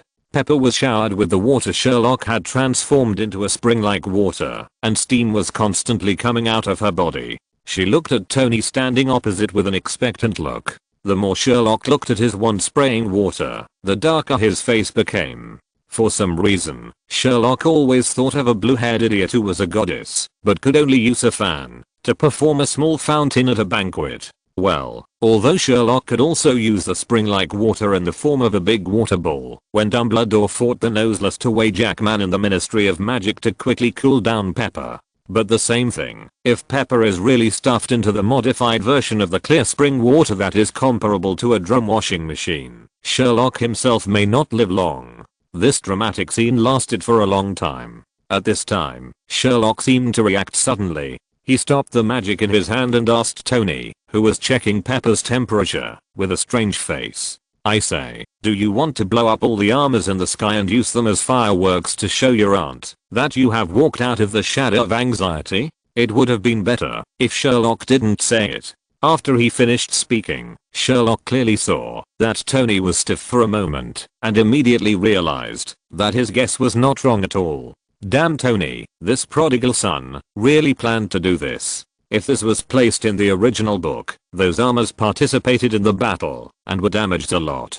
They would explode, but now, each one of them is brand new, and Tony is actually going to blow them up for fun as fireworks. Whose fireworks cost tens of billions of dollars. Sherlock immediately objected to Tony's idea and said that such a general waste was absolutely unacceptable, and his house had not been repaired yet. If Tony wanted to blow up the armor, he might as well make use of the waste and come to help him repair the house first. So, after Sherlock's proposal came out, the scene on the scene became a little unbearable to watch. Rod stood beside Sherlock and laughed so hard that he could hardly stand up straight, while Sherlock sat on the ground with a look of despair on his face, holding his magic wand and shooting magic fireworks at the sky. Not far away from the two of them, Pepper Potts was hugging Tony sweetly. As for the armor in the sky, well, do you see the neatly arranged line in the sky? Those are the armors made by Tony, and they are lining up to fly towards Sherlock's house. Sherlock had a sentence that won the agreement of Pepper Potts. It would be a pity to blow it up, and it is completely possible to make use of the waste to form a steel construction team of Stark Group. Chapter 288 Post-War Events. The battle between Sherlock and Killian at the dock ended quietly, without even attracting the attention of the public, as if it was over. Killian had planned for a long time and worked hard to come up with something, but in the end, it was just a sentence on TV that the Mandarin was executed by the anti-terrorist team. The rest was the internal fighting between the extremely stupid senior executives. The politicians who had stood on the same front with Killian and those who had been threatened, intimidated, and even almost killed by Killian. The two sides fought each other, and the fight was a mess. As for AIM, the company founded by Killian, well, it can only be said that the poor workers suffered, and they may need to find a new job. But Sherlock said that there is nothing wrong with staying away from such a sweet shop. After Price came back, he began to take revenge on AIM. As Price revealed the inside story of AIM bit by bit in the media and on the internet, the reputation of the entire AIM company also fell rapidly. Especially the inside story of AIM's so-called limb repair project. That is, the side effects of the extremis virus. AIM has become a rat crossing the street. Price also took advantage of this wave of popularity and released all the videos and experimental logs of the human experiments obtained in the cargo ship, which added fuel to the fire. It gave a fierce forehand and backhand teaching to those politicians who still wanted to take a bite from AIM in the struggle. Of course, as the CEO of Stark Group, Pepper could not let go of such a perfect opportunity. She immediately announced that she would take over the mess left by AIM Company and could treat ordinary people who were persecuted by AIM Company and completely eliminate the side effects of the extremis virus. It also gave Stark Group a solid favorability. And because of the samples and experimental materials brought back by Price and others from the cargo ship, the so-called antidote to the extremis virus did not even need Tony to take action, and the R&D personnel in the company could reversely deduce the antidote to the extremis virus. Of course, all this has little to do with Sherlock. After the battle that night, except for Rode who had to continue his work, Sherlock took Pepper and Tony back to his training ground. Anyway, their mansions had turned to ashes at this time, and it was normal for the two people who had no place to live to stay at their nephew's house. But what they didn't expect was that Pepper fell in love with Sherlock's training ground completely after coming here. For Pepper, this place can not only manage the Stark Group well with the technology of the tower, and she can receive treatment for the extremis virus here. The most important thing is that there are many people here. It's very lively, and many of the Black Widows have become girlfriends with Pepper. It can be said that they can talk about everything and even go shopping together. The Black Widow and Hawkeye, who have recovered and been discharged from the hospital, also like the environment here in Sherlock very much. The main reason is still 2 words: freedom. For the 2 of them, everyone here in Sherlock can be said to be a master with special skills. Among this group of people, the 2 of them are not so outstanding, which also makes the 2 of them find the relaxed feeling of being ordinary people for a long time. Tony saw that this was a joke, so he just used Sherlock's house as a gathering place for the Avengers. Everyone ignored Sherlock's opinion and agreed. Even Sherlock's 5 uncles did the same. This meant that Sherlock's obscure entry had ended. Otherwise this wave of high and low sanity values would have to be reduced by 20. Since it had been decided, Tony was not a person who would waste time. The steel construction team started work immediately. As a dog owner, Tony was responsible for providing funds, and Sherlock was forced to provide the venue.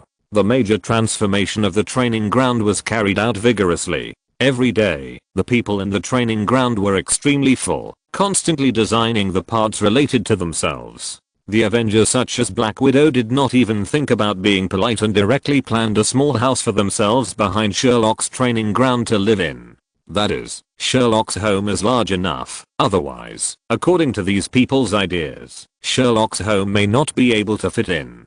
Of course, when the transformation of the training ground was in full swing, Sherlock did not forget what he promised Antonia. And because Antonia lost her arms to protect Pepper, Tony felt that he also had a responsibility and took the initiative to ask to join the ranks of customizing arms for Antonia. Antonia naturally had no objection to Tony's joining and was even a little happy. She happily took out the manuscript of the arm she designed and handed it to the 2. When Sherlock saw that Antonia designed her own arm, he almost rolled his eyes to the sky. "I didn't realize that you little girl is also a heavy game fan. Look at the arm that Antonia designed for herself. The mantis knife in Cyberpunk, the wrist blade in Assassin's Creed, and all the messes you can think of, Antonia stuffed them into her arm." Sherlock's eyebrows and eyelids jumped when he saw it. "My goodness, are you making an arm or customizing the peripherals here? Are you really not afraid that the customized arm will weigh 8 tons? But since he has promised others, Sherlock will naturally do what he says." So while the training ground was being transformed, Sherlock and Tony locked themselves in the tower for a whole week. It's amazing that they created a perfect arm that was a perfect fusion of magic and technology. This arm allows a user to perfectly feel all the original perceptions of the hand. The 2 also built the mantis blade in Cyberpunk and the wrist blade in Assassin's Creed into the arm according to Antonia's wishes. Sherlock discarded the rest of the mess, but in the palm of his hand, Tony built a hand cannon of the iron armor, which can also cooperate with Antonia for short distance flight, and use 2 small new reactors as energy. Under Antonia's constant pleading, Sherlock had no choice but to perform some magical transformation on Tony's hand cannon, engraved an inscription on it, and fixed a magic. An attack magic that can use Tony's macro reactor as an energy source, Fiend Fire. However, due to energy reasons, Fiend Fire did not have the original ability and function at all, and turned into a radiation wave similar to the hand of the Crimson Armor in Code Geass. It can be regarded as a disguised fulfillment of Antonia's idea of using magic. However, Sherlock never thought that Tony, the dignified Iron Man, would also be optimistic about this technology, and he was extremely shameless to show Sherlock what it means to steal and learn, which made Sherlock angry and always wanted to find a reason to beat Tony up. However, with the experiment of the 2, they soon discovered the bug of this powerful function. That is, it requires a lot of energy to support it. Take Antonia's prosthesis as an example. One arm can only carry out 2 radiation wave attacks at most. After the attack, Antonia's arm will no longer have any energy to activate other attack weapons. If it is replaced with an iron armor with only 1 energy source, it may only be able to carry out 1 attack. After 1 attack, the energy will be consumed, and such an attack will only take effect when the hand is close to the target of the attack. Otherwise, nothing will happen. Only 2 small sparks will appear. If the energy has not been consumed, you may doubt whether the attack just now has been launched. But even so, Antonia still happily expressed that she likes this prosthesis jointly created by Tony and Sherlock. Chapter 289, A New Look at the Training Ground, Part 1. After Sherlock and Tony finished the matter of Antonia's prosthesis, they ended their week-long seclusion life and walked out of the tower again. They almost didn't recognize their own training ground. They even thought that they were overworked and traveled through time again. After all, such things have happened before. Sherlock still remembers his unique way of traveling through time. Fortunately, Tony was still standing beside Sherlock at this time, which made Sherlock sure that this was really his training ground, and not that he had traveled through time again. In fact, it was no wonder that Sherlock was so surprised. After all, the difference between the current training ground and Sherlock's previous seclusion can be said to be one in the sky and the other on the ground. Under the decision of Tony, the dog owner, and Chili, the boss lady, and the 24-hour work of the steel engineering team, Sherlock's home can be said to have been upgraded inside and out, starting with the store at the gate that was blown down by Killian's human bomb. The store is still the small 2-story store, and the entire store is handed over to the repaired Unit 01 and Unit 02 to take care of it, fully realizing the identity scanning plus the extremely advanced unmanned vending model. The second floor of the entire store is no longer used as a living room, but has become a complete ammunition warehouse. After various types of ammunition are sorted and placed, they are transported to the shooting range on the left side of the store through a fully automatic conveyor belt. The final manager of these ammunition is the absolute top stream in the training ground, the burning refrigerator. By placing the burning refrigerator in the shooting range, the separation of guns and bullets is directly achieved, ensuring the safety between the store and the shooting range. The shooting range has also changed a lot. First of all, there are 3 small doors on the left, middle and right in the store. The small door on the left is the small door that leads to the shooting range. After the small door is opened, there is a corridor. Across the corridor is an outdoor shooting range that has been expanded by a full double. This outdoor shooting range is far enough to even conduct sniper shooting training. Next to the outdoor shooting range is the indoor shooting range called the Sherlock Family Training Camp Preschool Class, and the burning refrigerator is also placed here. As mentioned before, there are 3 doors in the store, left, middle, and right. There is nothing much to say about the door on the right. It is the female training camp of the Black Widows, which only provides a series of training for the ladies nearby, such as female body shape and flexibility. The training content is also varied. As long as it is related to women, you can find it here. Before Killian's time, this place was already the most popular place for the ladies in New York's upper city, especially those wealthy wives, who simply lingered here. What needs to be emphasized is the middle door behind the gun store. This door is still the road leading to the training ground, but compared with the original, the road is now very beautiful. Because Pepper still needs to drive to and from get off work, an underground passage was built under the passage leading to the shooting range on the left side of Sherlock's gun store. After circling the gun store for half a circle, it leads directly to the tower behind the training ground. The original road was not accessible to vehicles. It was just a road paved with bluestone slabs, and people could barely walk on it. After all, they were all rough men from the Moldy family. You couldn't expect Price and his group to make the training ground the same as our people's soldiers, right? The training ground was still the same training ground, but it was only expanded by half.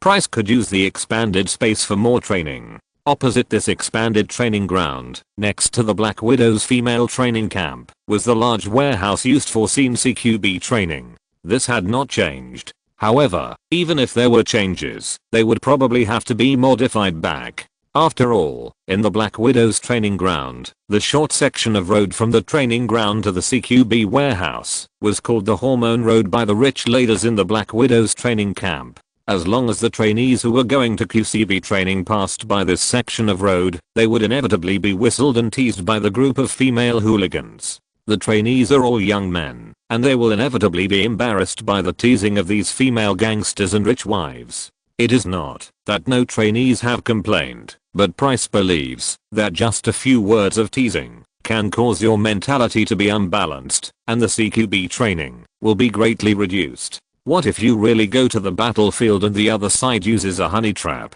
Will the war still be fought? So they just let it go. But it is really no wonder that those rich wives can't control themselves. Those who can enter the CQB training ground are either experienced masters like John Micron, or guys who have completed the basic training in the training ground. Those guys put on their equipment and picked up guns. They can really be called the majestic shawl on the battle robe, and the iron-blooded passion decides the outcome. The male hormones of each of them are about to explode. Not to mention the group of rich wives. Even Sherlock would have to say that they are really handsome. Apart from the minor changes mentioned above, what really makes Sherlock feel like he has traveled through time is the changes around the tower, which are really changing with each passing day. First of all, on the right side of the tower, that is, behind the CQB warehouse, a lot of townhouses have been built. This is a residence for the Black Widows. Those Black Widows who don't like living in the tower can move here to live. On the other side of the tower, that is, on the left side of the tower, a super community has been built. The same townhouses, one house and 2 people can basically fit all the Avengers. In the middle of this Avenger community, there are also public activity areas, swimming pools, kitchens, and sun lounges. It looks like a resort in the Maldives. The rooms of each Avenger are also different, and they are completely decorated according to the actual situation and preferences of the Avengers. For example, Hawkeye's house, because he has a wife and children. Hawkeye's house is a little bigger, and it has a 4-bedroom and 2 living room layout. Single dogs like Sherlock have a 2-bedroom and 1 living room layout. Even Sherlock's uncles are like this, but compared with the Avengers, Sherlock's uncles live much closer. After all, these 5 people are good brothers who have been through life and death together, and they all came from the army. They don't care about the so-called privacy at all. This is also the initiative of Sherlock's 5 uncles. However, although they live a little densely, and the 5 houses are still connected, they are still members of this community, and Ziochili will naturally not exclude them. And to be honest, if the abilities of Sherlock's 5 uncles are really calculated, it is not impossible to join the Avengers.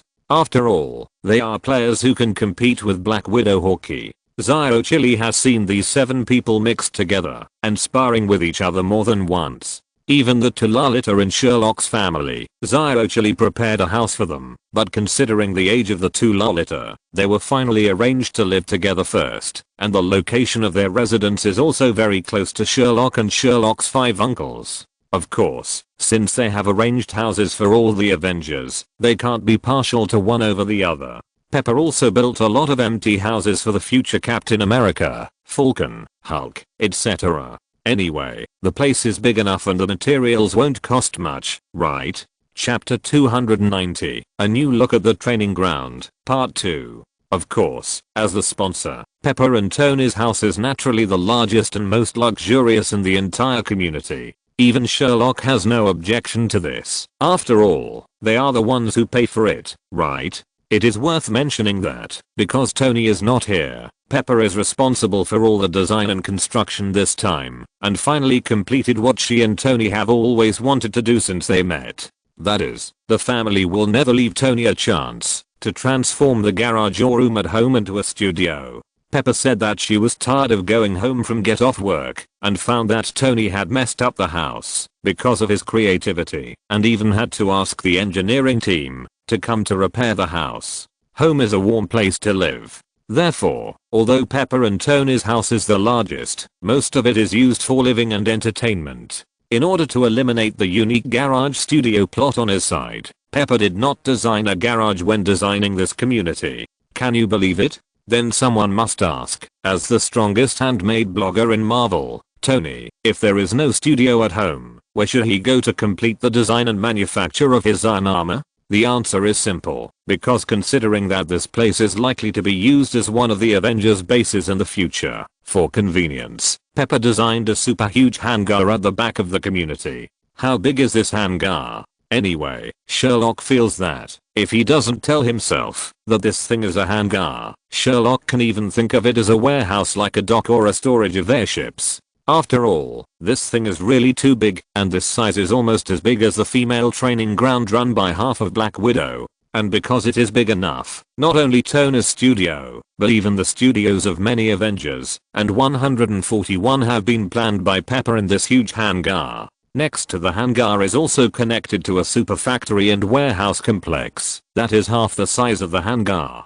If Tony is designing a battle armor, he can rely on the materials in the warehouse and the machinery in the factory to achieve a burst of troops in a short time. Even the weapons and equipment needed by others can be produced quickly, as long as the parameters and some other messes are input into this super factory. Although the hangar is now empty, without even a single plane, Pepper still arranged a runway on the other side of the hangar, and the other side of the runway and the hangar is where the student dormitory was moved. Of course, the student dormitory is not comparable to the Avengers community, most of which are apartments in buildings. Of course, although the entire dormitory area can be directly connected to the training ground in front, it is still separated from the Avengers community by barbed wire. As for why it is isolated by barbed wire instead of wooden walls or rather messy isolation facilities. In fact, the reason is very simple. Just one point, it is just the bad taste of these people. After all, people who have undergone military training know how painful it is to have an emergency assembly in the middle of the night, and at this time, if you can watch the excitement or sleep at home,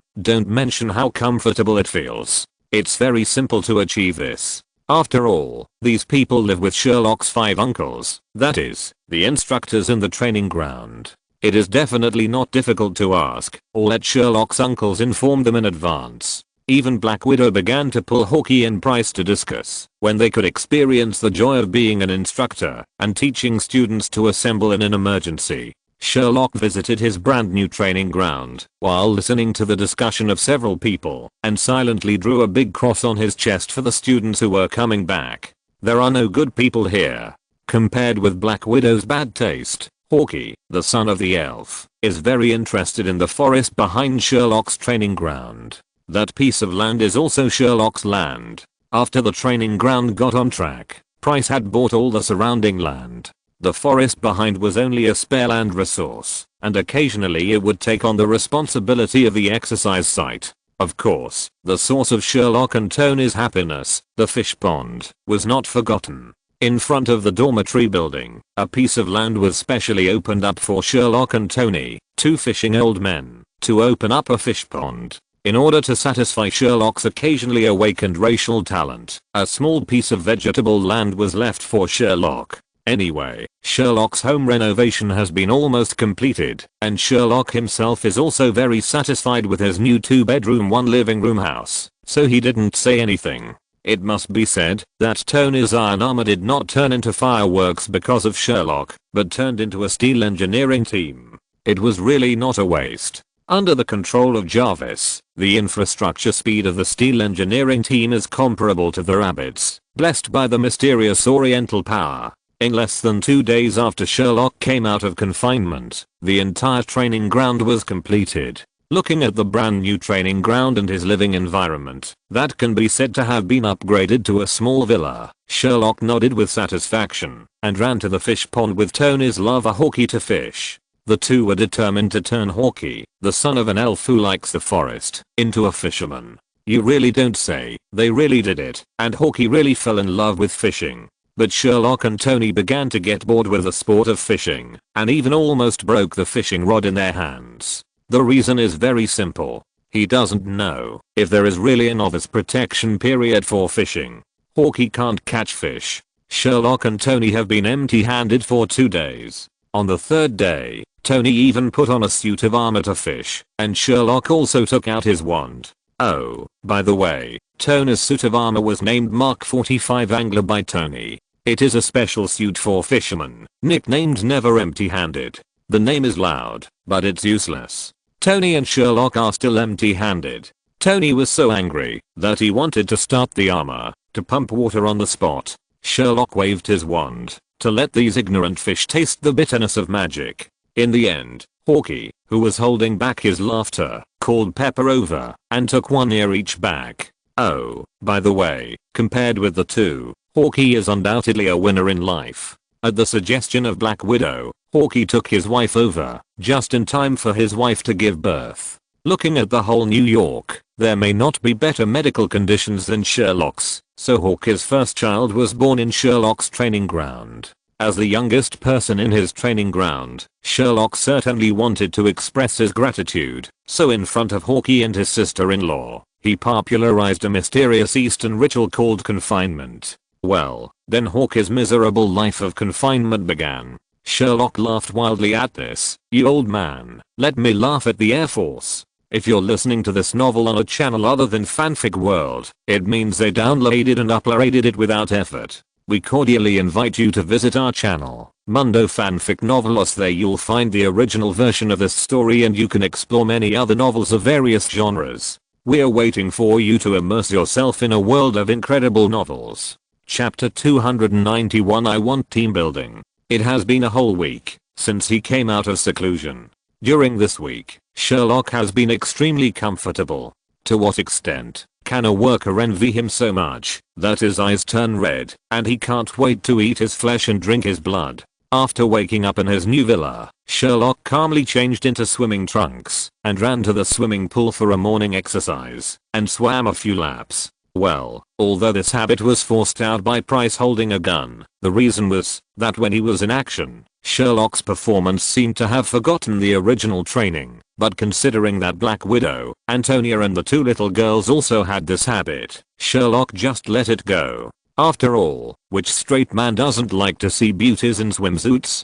Of course, the swimsuit beauties here refer only to Black Widow. After all, Antonia and the two little girls are compared with Black Widow. It can only be said that there is still room for development. After finishing the morning exercise, Sherlock had a casual breakfast and saw if Tony, who had been enjoying himself recently, was there. If he was, the two of them would carry fishing rods and go on today's Air Force trip. If he wasn't there, Sherlock wouldn't care. He would carry his hoe and go to his vegetable garden to weed, water and fertilize. He could play all day. It can only be said that he is worthy of being the soul of the rabbit family. Such farm work also makes Sherlock feel unusually happy. It lasted until the evening. Sherlock would take on the food of all the Avengers, Team 141 and the two Lalita, and become the designated chef for everyone. Sherlock did not resist before, but first of all, except for Sherlock, the cooking of the rest of the people was basically edible.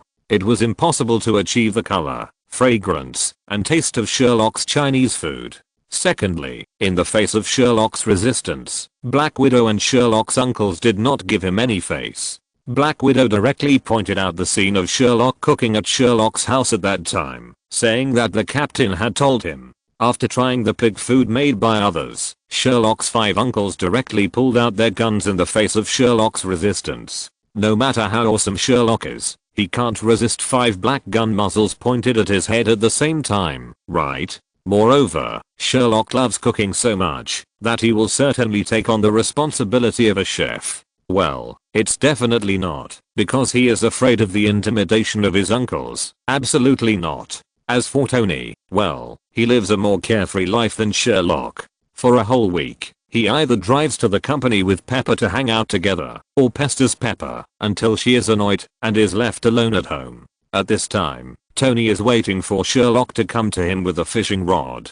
It can only be said that fishing is indeed a man's favorite leisure activity, and even a billionaire like Tony is not immune to it. As for Black Widow lives a more comfortable life. There are no life and death tasks, no intrigues with enemies, and she just lives the plain life of her dreams. In the morning, she took her apprentice Antonia and 2 little girls to do morning exercises, and then found time to train the 3 of them, especially the 2 little girls. Black Widow liked these 2 little girls so much that she almost put them on the tip of her heart. Maybe it was because of her age. Black Widow liked children very much, and the 2 little girls happened to be very cute. So Black Widow had overflowing maternal love for these 2 followers, and almost responded to their requests. After the morning training, while the 3 of them were resting, Black Widow would occasionally follow the Black Widow and the tower to the female training ground, and occasionally play the role of a teacher. I dare not say anything else. Black Widow's rich spy experience is far beyond the reach of those ordinary Black Widows in the Red House, so it took Black Widow less than 2 days to become a gold medal lecturer in the female training camp. Even when Black Widow occasionally taught classes, many Black Widows would come to listen. Not to mention the rich wives. An Avenger gave her a lesson, and he didn't charge her more. In addition, after SHIELD declassified her life experience, which even Hollywood dared not write about, she could easily provide solutions to almost any problem of these rich wives. As for Hawkeye, who rarely appears, well, he should not be called Hawkeye now. Hawkeye is almost Hawkeye. Thanks to Sherlock's deception of Mrs. Hawkeye about some magical oriental confinement ceremony and Sherlock's magic, he kept talking about professional terms such as ritual magic. Mrs. Hawkeye was stunned and really believed Sherlock's words. After all, confinement does not exist in Europe and the United States. Women may give birth to a child in the morning and drive home with the child in the afternoon. In short, it is foreseeable that in the next few weeks, Hawkeye will definitely revolve around his wife and children, and will not be able to get together with everyone. Even if he occasionally saw Hawkeye, he looked sleep deprived, with 2 dark circles under his eyes and messy hair, comparable to Mary Cheofeng. With such a Hawkeye honor, he glared at Sherlock and Tony, who smiled strangely when they saw him, and then hurried away. If Sherlock hadn't said it, who would have thought that this was the superhero who stood on the top of a high-rise building in New York and shot aliens with a bow and arrow? Compared to the leisure of the Avengers, the 141 team led by Price had to be much busier.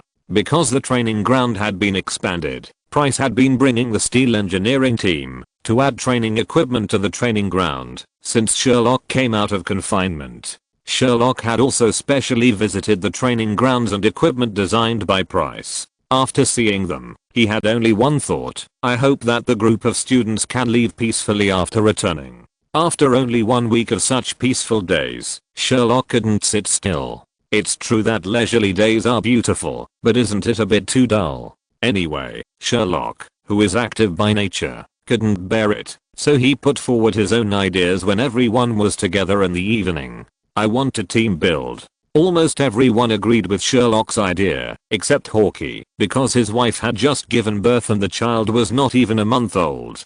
Hawkeye really couldn't leave, and decided to stay at home, to take care of his wife and children.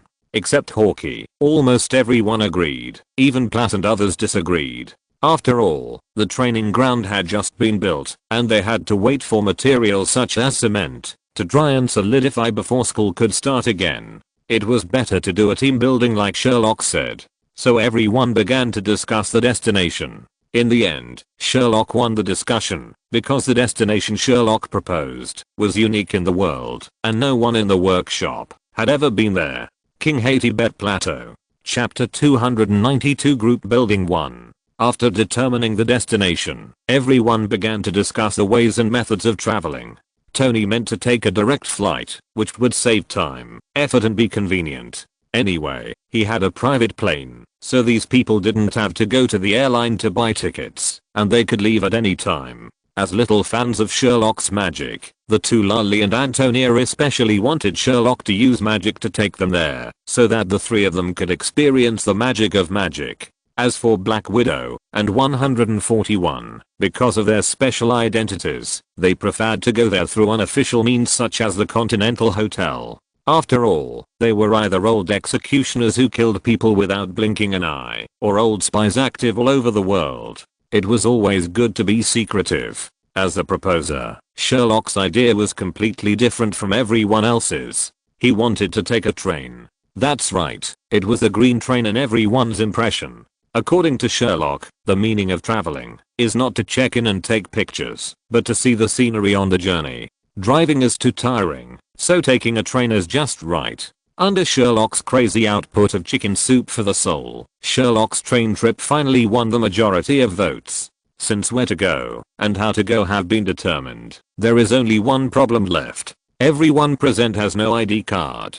If you want to buy a green train ticket, you must buy it on the spot. Otherwise, forget it. This train is a popular route, and it is not impossible to buy it on the spot. However, these people on the spot are young and have no price. It is really difficult for them to sit directly to LS. and I dare not say anything else. If they really sit directly to LS, the first thing they will do, after getting off the train, is probably to kick Sherlock in the circle. After all, the national conditions are different. Beating children there is not a crime, and even the police will not care. In the end, how to solve this matter can only fall on the head of Zyrolagio. Zyrolagio said that the problem is not big, and it is easy to solve. So, on a sunny morning, the president of Stark Group Greater China sat happily in his office, picked up the pancakes that his secretary had just bought, and ate while turning on the computer to see if there were any important emails today. Then, in his mailbox, he saw a work email from Virginia Pepper Potts, the CEO of the group headquarters. The CEO was so scared that he spit a mouthful of pancake on the computer screen, and then there was a bang that could be heard throughout the building. Little Lagio did not mention work in the email, but asked the CEO to buy 12 train tickets from Shanghai to LS, and even sent the identity information of several people. How could a Chinese restaurant in Greater China not take the request of the big boss seriously? He immediately arranged for his men to handle the matter, and made sure to complete the task assigned by the big boss. The secretary who received the order was also a vigorous and resolute person. He turned around and arranged for an entire department to handle the matter. Facts have proved that the secretary is still very reliable and has perfectly completed the tasks assigned by the big boss. However, although the work here has been completed, the railway company is confused. After repeatedly scratching his head at the names of the 12 passengers on this train, the backstage of the Railway General Administration checked several times and confirmed that it was indeed the booking information of the person who was often seen on TV, and then decisively reported it to the leader. You must know that except for the 3 Lalis, the people on the list are basically registered in various countries. Sherlock, the owner of an underground training ground, is the least important among this group of people. Whether it is the remaining Black Widow, Tony, the members of the 141 team, or even Pepper, who is just an ordinary person, if they are released, they will either be able to influence a local war or the economy of a small country. And even if Sherlock, who is the least important, is in the rabbit, he must have several plainclothes tracking players when traveling. Now these players are going to travel together, and they have chosen a big green train. The Railway General Administration felt that his CPU was about to burn out when looking at the report submitted by his subordinates. But it's not the case that you don't buy tickets. There's nothing wrong with these people from their identities to the ticket price. Even if they want to not buy tickets, they can't find a reason. Faced with such a weird situation, even the head of the railway didn't know what to do. But as the saying goes, if the sky falls, there are tall people to hold it up. When you don't know what to do, the best way is to report it. So, on a sunny afternoon, a rabbit in the Ministry of Foreign Affairs was still thinking about how to spit at those assholes abroad. The next second, after picking up a report in his hand, the whole rabbit's face was tangled and wrinkled.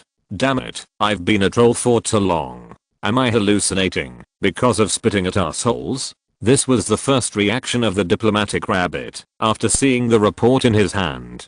He rubbed his eyes hard, and after looking at the report in his hand carefully, the diplomatic rabbit confirmed that this was real. Although it seemed like a joke, no matter how you look at it. However, in a cautious work attitude, the diplomatic rabbit still called the Iron General to understand the specific situation, to make sure that it was not a joke, nor was it a new way for the Iron General to cry poor. After all, this diplomatic rabbit used to work as a defense rabbit, and the Three Armies fancy crying poor method made this person almost PTSD. On the phone, the Iron General almost pulled out a random worker to kill him to prove that he was really not joking, and it was not a messy new method to ask for a budget. After confirming the authenticity of the matter, the diplomatic rabbit was also at a loss, and actually had an outrageous feeling that the president was going to be a greenskin. How the hell should this be done? This has never been done before. There is no experience. The diplomatic rabbit is not making a fuss. After all, Tony's Stark Group is a global super company, and Tony's influence can be said to be no less than those of the leaders of small countries. He is also a world-renowned superhero. If something goes wrong, it will be a diplomatic accident. But why is such a difficult guy going to be a big greenskin? Well, you can be a green-skinned person. You can inform us so that we can make some arrangements. This guy actually bought a ticket by himself. Just buy a ticket. Do you want to see who you are with? Except for the little girl, who looks like a family member. Which of the rest of them should not be secretly followed by a team of plainclothes officers? Especially the one named Sherlock. Good fellow, you are the nephew of the richest man in the world. What else can you do? Why do you have to do those businesses that will get you shot within an hour if you leave them here? At this moment, Diplomatic Rabbit felt that his head was hurting more and more. Chapter 293 Group Building 2. Sherlock had no idea that his idea of team building had made many rabbits thousands of miles away scratch their heads and their hair almost bald. They began to happily prepare their luggage.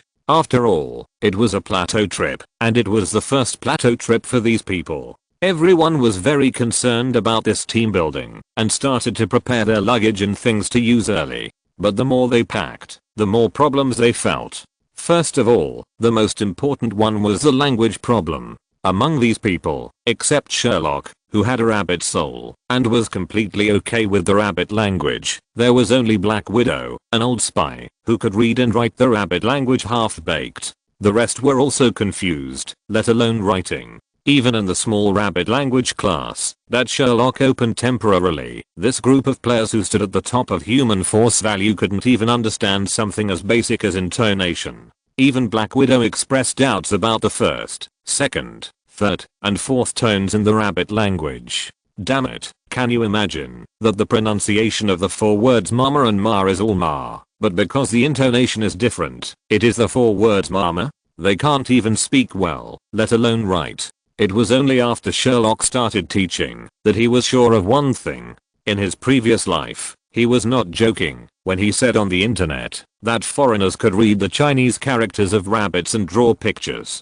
Now Sherlock can be said to have deeply experienced the jokes that could only be seen on the internet in his previous life, such as the most basic text teaching. Sherlock, this is one. Everyone, HMM. Oh, that's it. Sherlock, this is 2. Everyone, HMM. HMM. I seem to have gradually discovered the pattern. Sherlock, this is 3. Everyone, HMM. Huh, it's true. Not surprising to me. Little bunny language, grasp it. Sherlock, this is 0. Everyone, HMM. What the FXXK? Can a human write this? After about 3 days of hard work, seeing that everyone was gradually beginning to collapse, Sherlock decisively gave up. That's right, there is nothing difficult in the world, as long as you are willing to give up. Sherlock is giving up, so whatever you want, he can't teach. He can't teach at all. He now understands the feeling of his elementary school teacher when he was a child. Seeing that he could not learn, and even could not do the quick reading and writing, Tony, as the smartest person in the team, not only looked at Sherlock, who was like a salted fish, with a look of you can learn this shit, but also decided to cheat for everyone. As for how to cheat, it was very simple. Tony, who had never entered a laboratory since he came out of the customs, plunged into the laboratory and worked hard all day. A pair of real-time translation eyeglasses equipped with the most powerful artificial intelligence Jarvis was born. This pair of glasses can well make the Chinese and English translation appear in the wearer's field of vision, and can also rely on Jarvis's powerful computing power to achieve real-time translation from Chinese to English. The appearance of this pair of glasses has solved the problem of people being lost due to different languages. Sherlock has regained his former spirit and stopped being a salted fish. He began to popularize the things that need to be paid attention to. Of course, the most important thing is to find the police uncle when you have difficulties. Sherlock repeated this sentence countless times during the popular science process, trying to engrave this sentence into everyone's mind. Although Sherlock wanted to laugh whenever he thought of the murderous men like Bryce, or the Avengers who had been able to kill aliens 7 times in a row, and ran to the nearby police stations with helpless faces, he still repeatedly emphasized the importance of this matter to everyone. Of course, apart from the popular science of these common sense and language, everyone still had to face a problem of altitude sickness. Although everyone is strong and muscular and can kill 7 times in a row in a large army, it is really hard to say when facing altitude sickness. After all, altitude sickness is notorious for bullying the young, but not the old, the fat but not the thin, the strong but not the weak, and the men, but not the women. But everyone here is a strong player. So, for a whole week, everyone who used to live a regular and healthy life stopped doing aerobic training for this trip and became a collective salted fish. It doesn't matter if everyone is lazy, but it's hard for Hawkeye, who can't go. After all, other people are forced to be lazy in order to fight against altitude sickness, and Hawkeye, who can't go, has to keep training all the time. What's more, because of Sherlock's deception, the daily short mess is already a rare leisure time for Hawkeye. But now this leisure time also makes Hawkeye unhappy. After all, no one can stand him running 12 people are lying on the recliners at the edge of the field like gay, holding ice cold beer in their hands, and commenting on Hawkeye who is exercising and running. Commenting is fine. If this group of people are interested, they will also play the role of coaches, pretending to stimulate Hawkeye, similar to the encouragement in the movie, saying bad words, and yin and yang. Hawkeye has experienced it. Even after a few days, Hawkeye began to pray for the first time in his life that these people would get out quickly and stop bothering him. It's really a bit unbearable. Of course, Hawkeye has thought about resisting, and Hawkeye has tried, such as running at a different time. This group of beasts just won't let me go. If I change the time to morning jogging, I can't see anyone in the first lap, but in the second lap, I will definitely see this group of people appearing on the recliner on time with beer in their hands and saluting me. Even if I change to night running, it's the same. No matter how early I get up, or how late I go out for a run, this group of beasts will appear next to the track in the second lap, as if they had made an appointment. Hawkeye said he was tired and gave up. Whatever happens. On this side, everyone is preparing for this collective team building in full swing, and on the other side, the rabbit has also made a lot of plans for Sherlock's collective team building. Finally, the day before Sherlock and his group were ready to leave, Sherlock's training ground welcomed a person that no one expected, the rabbit ambassador to Hawkeye's home. The purpose of the ambassador's visit this time is very simple. The first is to determine what this group of people are going to do. After all, the fact that such a group of Olveloins are coming to sit on the big green skin at home is a bit weird. The second thing is that I want to discuss the accompanying personnel with this group of people. After all, even if we don't consider the influence of this group of people and only look at their fighting power, for the sake of the ordinary people in Rabbit's family, Rabbit has to send someone to contact them. Chapter 294 Group Building 3. The arrival of the ambassador surprised the entire training ground, especially Sherlock. Because of his business, Sherlock actually rejected dealing with people in the political world. After all, in Sherlock's opinion, the officials here in Eagle Source, well, how to describe it, can only be said to be weird and stupid, and it is a kind of weirdness that makes you surprised. Can it be done like this? However, Sherlock is still very friendly to the people in his hometown, and even entertained the master to taste his craftsmanship. The two sides had a pleasant discussion, and Sherlock naturally would not forget his own business. Although this voice was not legal on the rabbit side, he said that he welcomes the ambassador to send people to his own training ground at any time. Of course, the rules of the training ground still need to be followed. The ambassador also agreed happily, and promised Sherlock that he would arrange it. After all, this is a good opportunity to understand the training methods of foreign armies. Only a fool would not agree. As for Sherlock, he didn't think so much. He could make a little money by establishing a relationship with his motherland. Sherlock's mouth corners were almost grinning behind his ears. Of course, the ambassador did not forget the main purpose of coming here this time. He repeatedly confirmed with everyone what they were going to do, and Sherlock did not tire of telling the ambassador that it was just a simple tour. The ambassador was stunned by what he heard. My goodness, which billionaire took a group of players who had killed hundreds of people to go on a big green skin tour?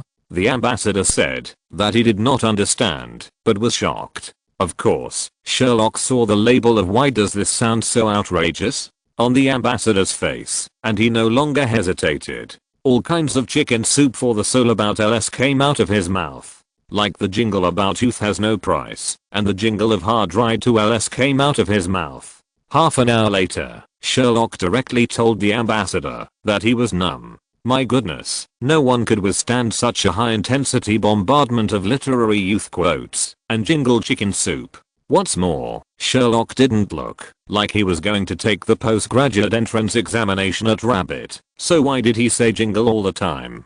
Anyway, no matter how outrageous the matter was, no matter how unreasonable it seemed, the ambassador finally confirmed one thing, that is, these guys really wanted to travel as big greenskins. In the end, he could only sigh in his heart that the big capitalists of capitalism knew how to play while making the Rabbit's request to Sherlock, hoping that 4 people could accompany him. After all, the people on Sherlock's side were really too scary. The average number of people who killed 100 people was really 100 people, not a messy 100 people. The ambassador was also afraid of any accidents. Facing the ambassador's request, Sherlock's eyes lit up. What a guy. This is a pillow for me when I'm sleepy.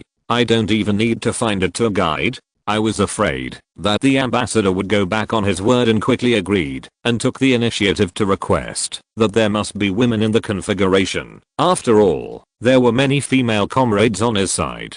Of course, it would be better if he could temporarily play the role of leader and tour guide in understanding the characteristics of Tibet. Sherlock even said that he would cover the food, accommodation, and transportation of these 4 people, free of charge. The ambassador's mouth twitched when he heard this. He didn't know why. Although the guy on the other side cooperated with his work very well, he always felt that the guy on the other side wanted to take advantage of him for free, but he couldn't find any evidence. Even when he went back, the assistant driving beside the ambassador couldn't understand why the other side agreed so quickly to the request for 4 accompanying personnel, and even provided food and lodging.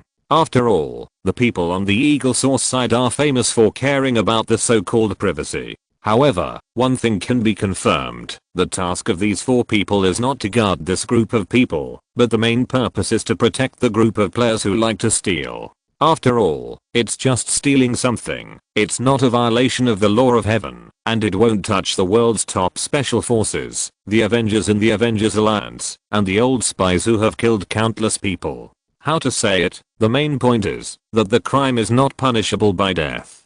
God knows how devastated the thief would be when he was caught if there were no these 4 people. I just stole a wallet, and you sent out the army, and you also dragged in the Avengers? Well, as for Sherlock, yes, Sherlock was thinking of getting something for free. This is a guide issued by the country. Is there anything more reliable than this in the world? When it was Ambassador Week, I felt like I was dreaming. After all, there were only Eagle Source people here. It might be a habit. It was the first time that the ambassador had such a smooth negotiation with Eagle Source. It was even a little smooth that it didn't seem real. But at least the matter was resolved. After the ambassador reported the content of the talks, the Rabbit in the South China Sea looked at the ambassador's report and his mouth twitched. Sherlock's little thoughts were no different from those of a child in front of such a big guy. But in the end, the big guy Rabbit waved his hand and agreed to Sherlock's proposal. He selected 2 men and 2 women who had rich experience in the snow area to carry out this mission. The selected comrades looked at the mission briefing in their hands and felt bad. There was even a girl who kicked a man next to her hard. The man hugged his instep and jumped for a long time. Facing the accusation of her companion, the girl replied calmly, "Oh, nothing. It's just that this mission seems too ridiculous. I want to make sure I'm not dreaming." Then she focused on her mission briefing, completely ignoring the man's complaint of "Why don't you step on yourself?" Anyway, this team building has reached the point where the arrow is on the string and has to be launched. After making all the preparations, Sherlock sent the itinerary of himself and others to the ambassador one day in advance, and then the next day a group of people happily carried their luggage to the airport. Well, according to the plan, everyone will land at Pudong Airport, then start a 3-day tour in the Magic City, and then board the green train to LS before 6:30 PM on the 3rd day, starting a 1.5-day train life. After receiving Sherlock's itinerary notification, the ambassador did not hesitate and decisively reported it. The order was issued very quickly, and soon the notification of the mission was delivered to the 2 men and 2 women who were selected, along with the soft sleeper tickets for the same train as Sherlock and his group.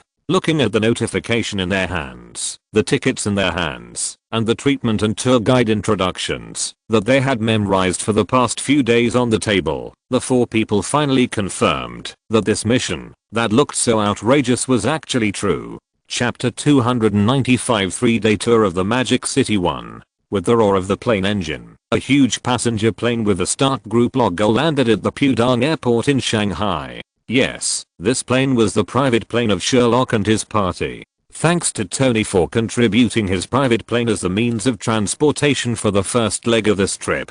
With the landing of the plane at the VIP exit, the 4 accompanying personnel arranged by Rabbit were already standing at the door in elegant clothes waiting. Because of the special nature of this exit, the 4 people did not hold the pickup sign, but just stood there waiting for Sherlock and his party. After a while, Sherlock and his party came out of the exit. The C position at the head was the current CEO of the Stark Group, the woman who could trigger an economic earthquake, our Little Pepper, Miss Virginia Pepper Potts. Behind the Little Pepper were the 2 people, Black Widow and Antonia, and then the Talalita in Sherlock's family. The group of women didn't have any luggage in their hands. They looked like female celebrities going out on the street. Although they were dressed differently, their styles were highly unified. They all wore Toner's Jarvis brand translation glasses on their faces. When they walked together, they looked a bit like a girl group. After all, the figures and faces of these women were not bad. Compared with the chic and beautiful female comrades, the male comrades following behind might look a little embarrassed. Although they were like the female group in front, each of them was dressed in a neat suitcase, and with the glasses of the same style on their faces, they were also very chic, but the suitcases in their hands destroyed the overall momentum of this male group. It gave people a feeling that they didn't look like a male group, but a security group. Especially Price and Soap, they held a very normal suitcase in one hand and dragged a pink suitcase that looked extremely petite with a cute little fox printed on the outside with the other hand. Well, from this style, it is not difficult to guess that the owners of the 2 suitcases are the 2 little lollies. Compared with everyone else, Sherlock's style is mainly different. When everyone seems to be walking on a catwalk, even if they are carrying a suitcase, they must keep their suits wrinkle-free. Sherlock, however, is wearing a hoodie that is so casual that it can't be more casual, a baseball cap, casual pants and an edge. He looks as casual as he can be. But if you want to unify the style, that's it. No, although Sherlock is dressed very casually, he is holding a thing with rabbit characteristics in his hand, a telescopic rod with a small flag, printed with Sherlock's travel group.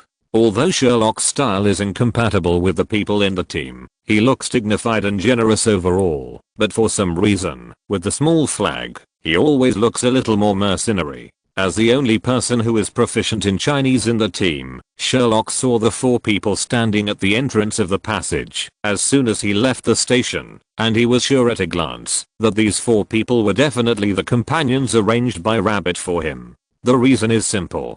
As a time traveler who has lived in the rabbit world for a long time, Sherlock is very familiar with the clothes worn by these 4 people. The most important thing is that, apart from the official rabbits, few people will buy this kind of clothes, especially young people. Yes, it is an executive jacket. Although the 2 women are just ordinary professional clothes, the executive jackets on the 2 men in the lead are too eye-catching. Sherlock has no chance of guessing wrong. After seeing these 4 people, Sherlock did not hesitate at all. He immediately rushed forward to shake hands with the 4 people and greeted them.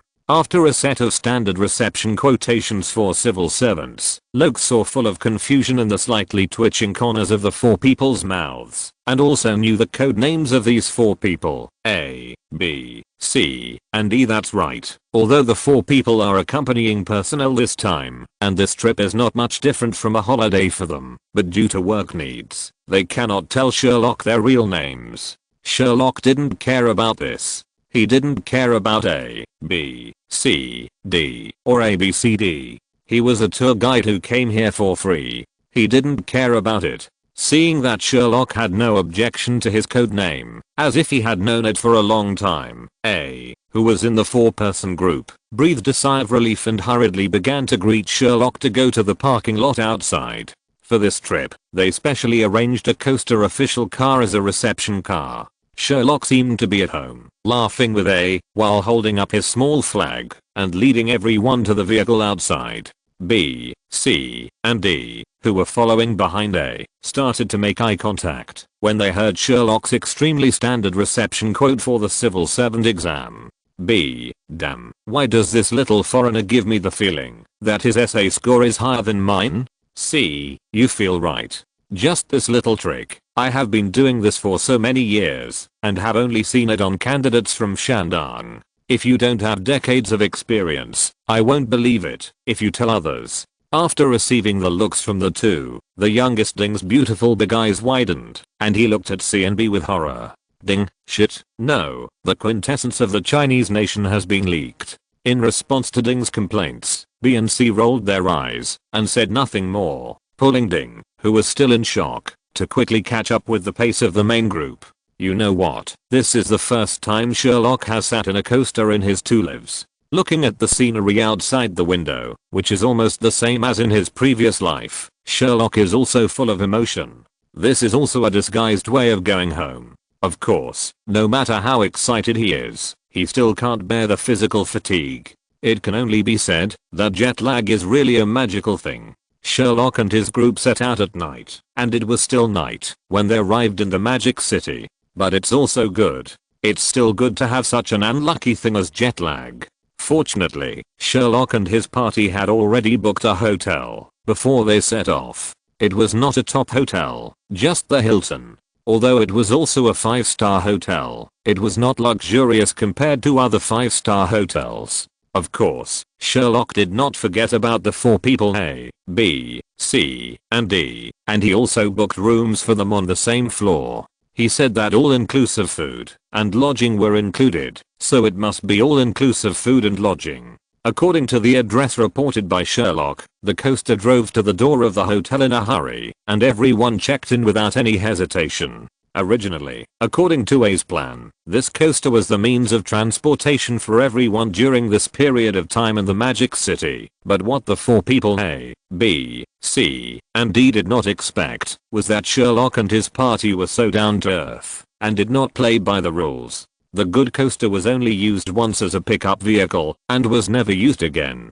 Chapter 296 3-Day Tour of the Magic City 2. The next morning, around 7 o'clock, A, B, C, and D saw Sherlock and his 12 companions eating breakfast listlessly in the hotel restaurant on the 2nd floor. Compared to yesterday, when they looked like stars who had just stepped off the catwalk, today Sherlock and his companions undoubtedly had a hurried life atmosphere. At least no one wore the formal suits anymore, and they were replaced by various casual clothes. When Sherlock saw A, B, C, and D, he immediately waved excitedly and asked them to come over for breakfast. After the 4 people looked at each other, they immediately walked towards Sherlock and his companions. It must be said that no one who could reach the level of A, B, C, and D was a fool. In just one breakfast, the 4 people had become familiar with Sherlock and his companions, and at least they could communicate normally. Because they were too tired yesterday, Sherlock and his companions did not pay attention to this, but ignored A,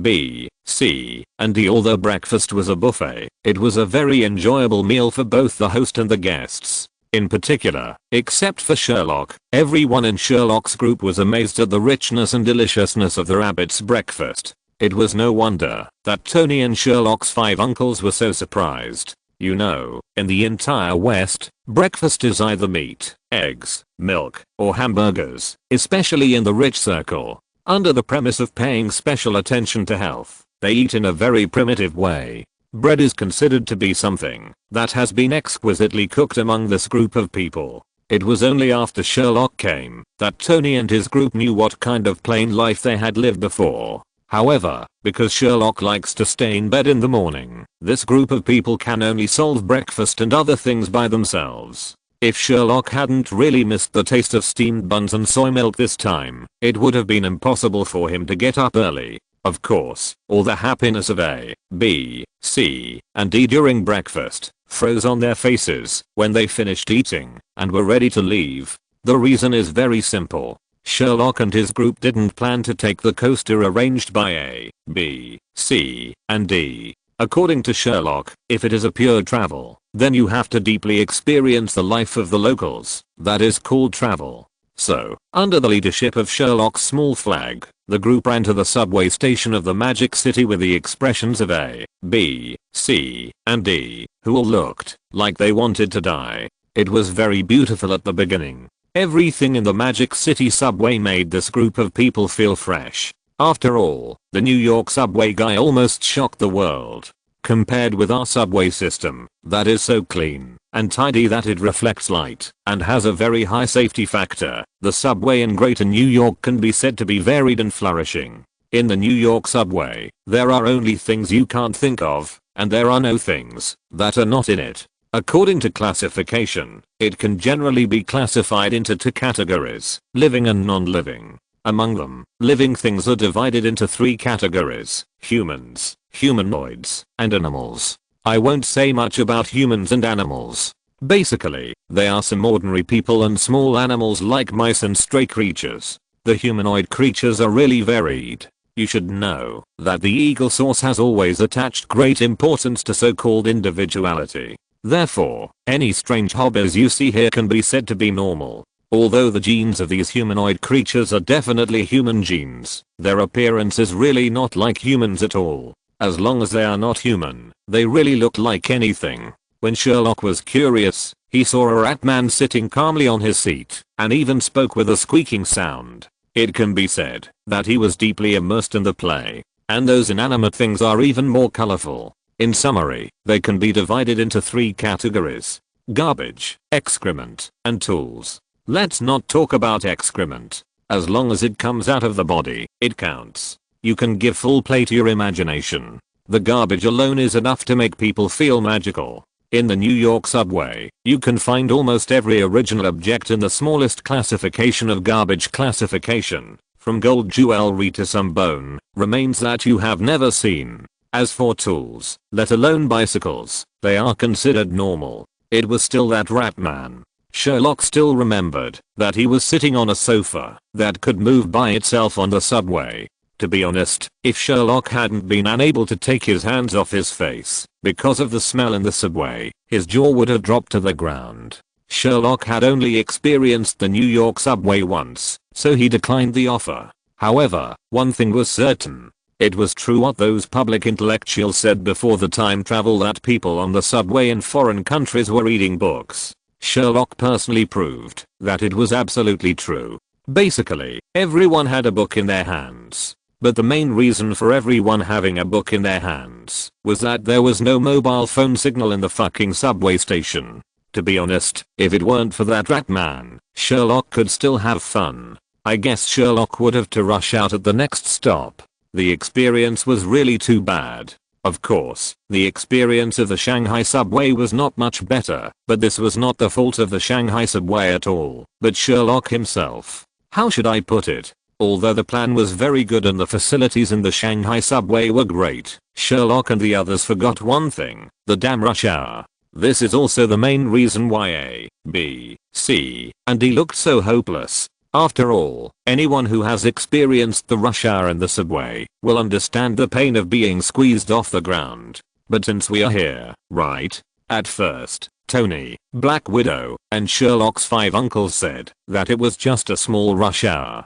Didn't we, the old men, fight our way out of a sea of blood and corpses? Got it. When everyone got off the train, it seemed as if their souls had been sucked out of them. Even Tony's hair was a mess. But at least he was not lost, which was a blessing in disguise. But to be honest, when you are no longer running for life, you can see interesting things even in the rush hour, which is like a battlefield. For example, Sherlock. Although the carriage was crowded, Sherlock, who was standing next to Tony, saw with his own eyes that a girl was squeezed into Tony's arms by the crowd. When the girl looked up and saw Tony's face, she almost screamed in surprise. But it seemed that she immediately thought of something, and the surprise on her face quickly faded. It was probably because she thought that the billionaire, superhero Iron Man Tony Stark should not appear in the Shanghai subway during the morning rush hour. However, although it was confirmed that this Tony was a so-called fake, the girl was still very excited and struggled to get out her hand. She used the orchid finger that the big brother next to her struggled to hold onto a warning light to swipe so that the phone switched to the camera and secretly took a photo with Tony. If Sherlock hadn't been so crowded in the carriage, after watching the whole process, Sherlock would have laughed so hard that he would have rolled on the ground. As for Tony, well, this guy was squeezed so hard that he couldn't put his hands down. He raised his hands in a surrendering posture throughout the whole process. How could he care about the little movements of the little girl? Chapter 297 3 Days in the Magic City 3. After coming out of the subway, Tony immediately told Sherlock that the arrangement was very good and he should not arrange it next time. Sherlock also said that it was his mistake this time. He had too many good days and forgot about the morning rush hour. He would definitely correct it immediately. To be honest, not only Tony, but even Price and others who had been on the battlefield for a long time were scared by the morning rush hour in the Magic City and were skeptical of Sherlock. Not to mention personal experience, the last time I saw a scene like sardines in a carriage was during World War II when the oil removal master Zio Husey was transporting oil to the concentration camp. Fortunately, at this time, Jar stood up to smooth things over for Sherlock, saying that it would only be so crowded when going to work in the morning, and it would be fine after this period of time. With the testimony of the locals, the few people let Sherlock go, and Sherlock was relieved in his heart. How to say it, if it was at home, Sherlock would have been kicked out of the circle at this time. Now that he was out, at least Price and others gave him some face. And no matter what, these are the daily lives of ordinary people, right? It can be regarded as a disguised experience of the lives of locals. The place where several people got off the bus was not far from Kew Garden, and whether it was Sherlock, Tony, Price or Black Widow, they were all very interested in this ancient building full of Chinese aesthetics. In his previous life, Sherlock had been to Shanghai twice, but he had never been to the most famous ancient garden in Shanghai. Now that he had the opportunity to experience it once, he would certainly not refuse. The group immediately bought tickets and entered this for a level scenic spot. As soon as he passed the gate, Sherlock handed the small flag in his hand to the leader A, and even took out a small horn from somewhere and stuffed it into the hands of A, who looked confused, and then hid in the team and looked at A with expectation. A looked at the small flag and horn in his hand in a daze, and then looked at Sherlock and his group who looked expectant, turned around and looked at B, C, and D, who turned their backs and shook their shoulders, as if they were laughing, and finally sighed helplessly and temporarily played the role of a tour guide. Don't tell me, the country is awesome. A was talking all the way in front, and he could tell some stories about everything he encountered. With the addition of B, C, and D in the team, Sherlock was enjoying the whole journey. Not to mention Sherlock, even the usually serious Price took out his mobile phone and took pictures everywhere. Sherlock also took a sneak peek and found that Price was particularly interested in the pavilions and towers in Kew Garden, especially those brackets and mortise and tenon structures. Price could be said to have taken pictures again and again, and he looked like he couldn't stop.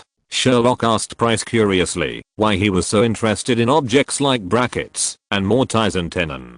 Price's answer was also very hardcore. He felt that these things were like rifles, which could be operated just by fitting together, and there was a regular beauty. Sherlock was stunned when he heard it.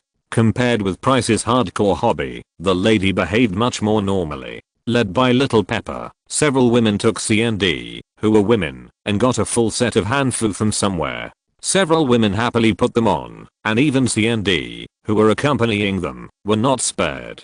A group of women gathered together, wearing hanfu, the traditional costume of rabbits, and such a beautiful scenery. What can they do? Of course, take pictures. It is said that there are no fools who can get to the level of A, B, C, and D. C and D took care of the photo taking. With the help of photography technology that is one version higher than that of European and American servers and the blessing of photo editing software, they really took pictures of everyone's characteristics clearly. Antonia's purity, Black Widow's charm, the cuteness of the two Lolita, and Little Pepper's intelligence. If it weren't for the fact that their faces and hanfu were really a bit out of place, Sherlock even felt that these people had traveled from ancient times. The photography skills of C and D directly won the support of the women in the team. They were like, I'm wanting and I command.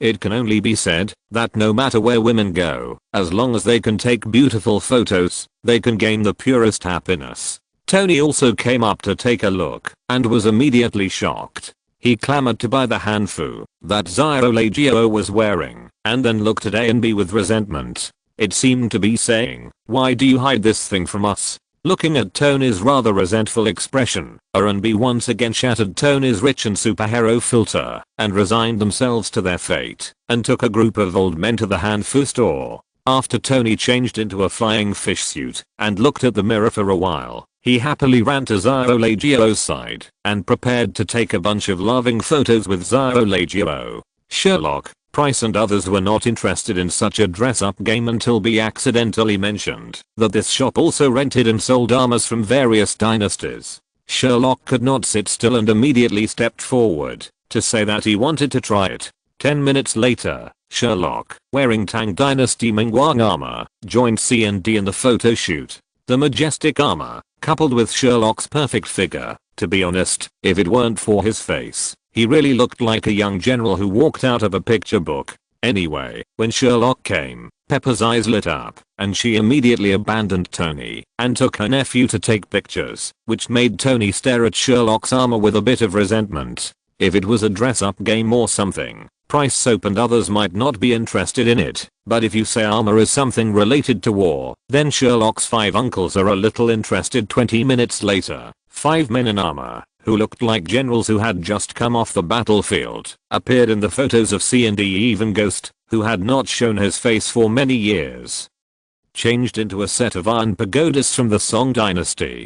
Through the eyes that only showed through the iron pagodas, Sherlock clearly saw that Ghost was smiling. The only one who was unhappy was probably Tony, who was wearing a flying fish suit. Compared with the armor worn by Sherlock and others, his flying fish suit was not intimidating enough. Damn it, when he changed into the flying fish suit, the store manager told him that his clothes represented an ancient secret service agency with the privilege of the emperor to execute first and report later. Those women just didn't know the goods. Tony could only comfort himself indignantly, but when he turned around and looked at A and B with expressions of, are these people really like what the information says? And the elegant scholar clothes that Sherlock casually put on them, Tony felt balanced again. Tony recognized this costume. He had seen it in a movie when he was a kid. It seemed like a scholar or something. Looking at his Fiu suit, Tony felt that his suit was gorgeous enough. However, what Tony didn't know was that the shop owner's line that the emperor authorized the execution first and then the report was said by a man named Dong Chang in the movie. Although he could mobilize the Jiaiwei wearing Fiu suits, to put it bluntly, they were still eunuchs, right? If you're listening to this novel on a channel other than Fanfic World, it means they downloaded and uploaded it without effort. We cordially invite you to visit our channel, Mundo Fanfic Novelos. There you'll find the original version of this story and you can explore many other novels of various genres. We're waiting for you to immerse yourself in a world of incredible novels. Chapter 298, 3-day tour of Magic City 4. For a whole day, Sherlock and his party were taken by A, B, C, and E to visit Yew Garden, worship the city god temple, eat Nangxiang Zia Long Bao, and visit the Bund in the evening. Finally, Tony treated them to a meal in the Peace Hotel. The whole process is very consistent with the legendary tourism model. Although A, B, C, and D did not say anything on the surface, they also felt helpless in their hearts. It's like the scenic spots in the city where you live. Maybe you will never go there for the second time in your life, but because you live here, if your friends come to you, you will definitely take them to visit these attractions that you have seen countless times. A, B, C, and D all have this feeling. After all, they also have lives and friends, and naturally they will experience the above situation, but this time is different. This time it's still business. After all, friends can discuss, but business will not be refused. It can be said that it is very unlucky. Of course, in addition to the 4 people A, B, C, and D, Sherlock also felt very torn. After all, if you see people like Tony and Black Widow kneeling in the main hall of the city god temple and praying incense devoutly, you will also feel very torn. As for the subsequent itinerary, to be honest, as a Westerner, I'm not very interested in the scenery of the Bund. Compared with the scenery of the Bund, Sherlock found that those lesbians seemed to be more interested in Nanjing Road pedestrian street. Well, Sherlock himself is also very interested. Sherlock still can't forget the various snacks he ate on Nanjing Road pedestrian street when he first came to Shanghai. He was shocked at the time. Now I don't know if there is an Nanjing Road pedestrian street in this world. The more Sherlock thought about it, the stronger his nostalgia for the snacks of his childhood became, even causing him to be absent-minded when eating at the Peace Hotel, which he had never entered in the 2 times he came to Shanghai in his previous life. After it was dark, everyone who had played all day returned to the hotel tiredly. Sherlock thought more and more about it. No, I have to go and see it myself. However, because of his identity, he didn't want to cause any trouble. After thinking about it, Sherlock finally knocked on A's door embarrassedly. A was exhausted after accompanying everyone for a whole day. He had just taken a shower and was about to go to bed when the door of the room was knocked. A thought it was his companion. He opened the door carelessly and saw Sherlock, who was dressed neatly, looking at A with a question mark slowly rising on his head. Sherlock didn't hesitate to directly tell him his purpose, to go to the snack street. Although A was very grateful that Sherlock didn't want to cause them inconvenience at work, he became more and more confused. In the end, A asked his doubts while changing clothes with a question mark on his head. Are we the only ones going? Don't you need to call others? Facing A's doubts, Sherlock rolled his eyes unhappily and answered A's question with a shrug. No, their wild boars can't eat fine bran, and they can't enjoy delicacies like stinky tofu at all. Hurry up, I'm dying of greed. There's no place selling these good things in Yingjiang. Sherlock's answer was spoken in a serious rabbit language. The standard pronunciation of wild boars can't eat fine bran directly made Jaya speechless and even doubted whether the guy opposite was a Yingjiang. He really had never seen the foreign guy greet and snacks so well in the SA mode of the rabbit side. Even when walking on the street today, Jaya always felt that the guy in front of him spoke like a rabbit in his side, not a Yingjiang. It is estimated that Jaya would never have thought that the person in front of him was a pure rabbit in the skin of Yingjiang. But to be honest, with Jaya, a local, leading the way, Sherlock's sneaky snack trip was really smooth. After all, even if Sherlock had been to the Magic City in his previous life, he came as a tourist, and the snacks he bought must have been from the tourist attractions. But this time, Jaya took Sherlock to a snack street where only locals would go. How should I put it? Sherlock really enjoyed his meal this time. Compared with the exquisite meals in the Peace Hotel, Sherlock still prefers the food in the snack street that is full of fireworks, oily and spicy. Looking at Sherlock, who was showing off with his arms and stuffing food into his hands from time to time to indicate that he should eat with him, the expression on Jaya's face gradually changed from incomprehension to kindness. You haven't eaten any good pork either. This was Jaya's only thought when he saw Sherlock eating like a storm. But there is one thing Jaya has discovered. This kid has a strong taste, eating stinky tofu and snail noodles. No matter what Jaya thinks, Sherlock ate very happily anyway, and even patted Jaya's shoulder with his greasy hands, while inhaling like a storm, saying that he would write a letter of praise to the ambassador when he returned, and specifically praise Jaya. A's forehead was covered with black lines. There were so many complaints that A didn't know where to start. Sherlock finally burped and walked back to the hotel with satisfaction, holding small meatballs and other snacks as midnight snacks.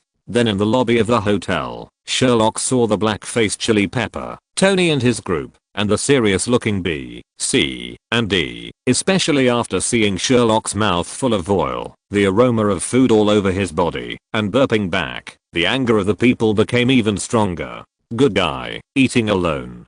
Several men in the team looked at each other and immediately surrounded Sherlock. The food in Sherlock's hand was immediately sent to the female comrades in the back by several people. Tell me, where did you go without telling us? Looking at the people who surrounded him, Sherlock decisively admitted his defeat and looked at A, who came back with him with a look of help. Facing Sherlock's look of help, A shrugged helplessly, but still spoke. He asked me to accompany him to the snack street. A's words successfully attracted everyone's attention, and they began to ask what the snack street was. After A explained clearly, Tony grabbed Sherlock's neck, who was trying to sneak away, and asked sternly, "Tell me, why didn't you take us with you?" This time, before Sherlock could send a look for help, A directly explained to everyone. "Oh, he said that you wild boars can't eat fine bran, so you have to go secretly." After listening to A's explanation, everyone smiled, but this smile was eerie. Price turned around and looked at A with a fake smile and asked, "By the way, I heard that it's not illegal to beat children here, right?"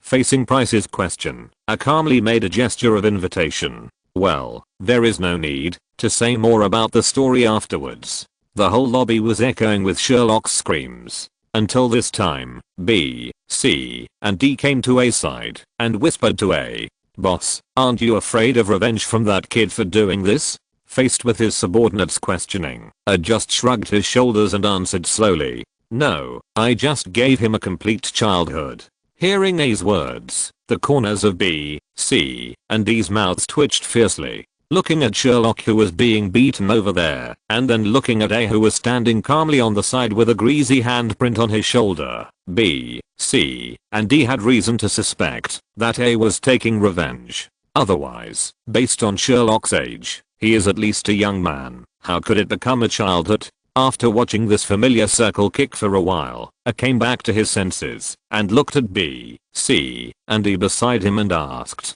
"By the way, what happened? Why are you all gathered here?" Hearing the false question, C took out a mobile phone from his trouser pocket and handed it to A. It seems that Mr. Tony wanted to ask Mr. Sherlock about tomorrow's schedule, but found that Mr. Sherlock was not in the room, so he called everyone to find us. We found that you were not in the room either, and finally things turned out like this. After hearing what C said, A was stunned for a moment, and then smiled a little embarrassedly. When he left just now, Sherlock urged him too much, and forgot to bring his cell phone. In this case, A also contributed to Sherlock's beating. A looked at Sherlock, who was being kicked in the circle, with a guilty look, and decided to keep this matter to himself. Chapter 299, 3-Day Tour of the Magic City 5. In the end, Sherlock once again took everyone to the snack street that he and A had just been to. As a native of the Eagle Source side, he had never seen the scene of the snack street on the rabbit side, and was almost immediately captured.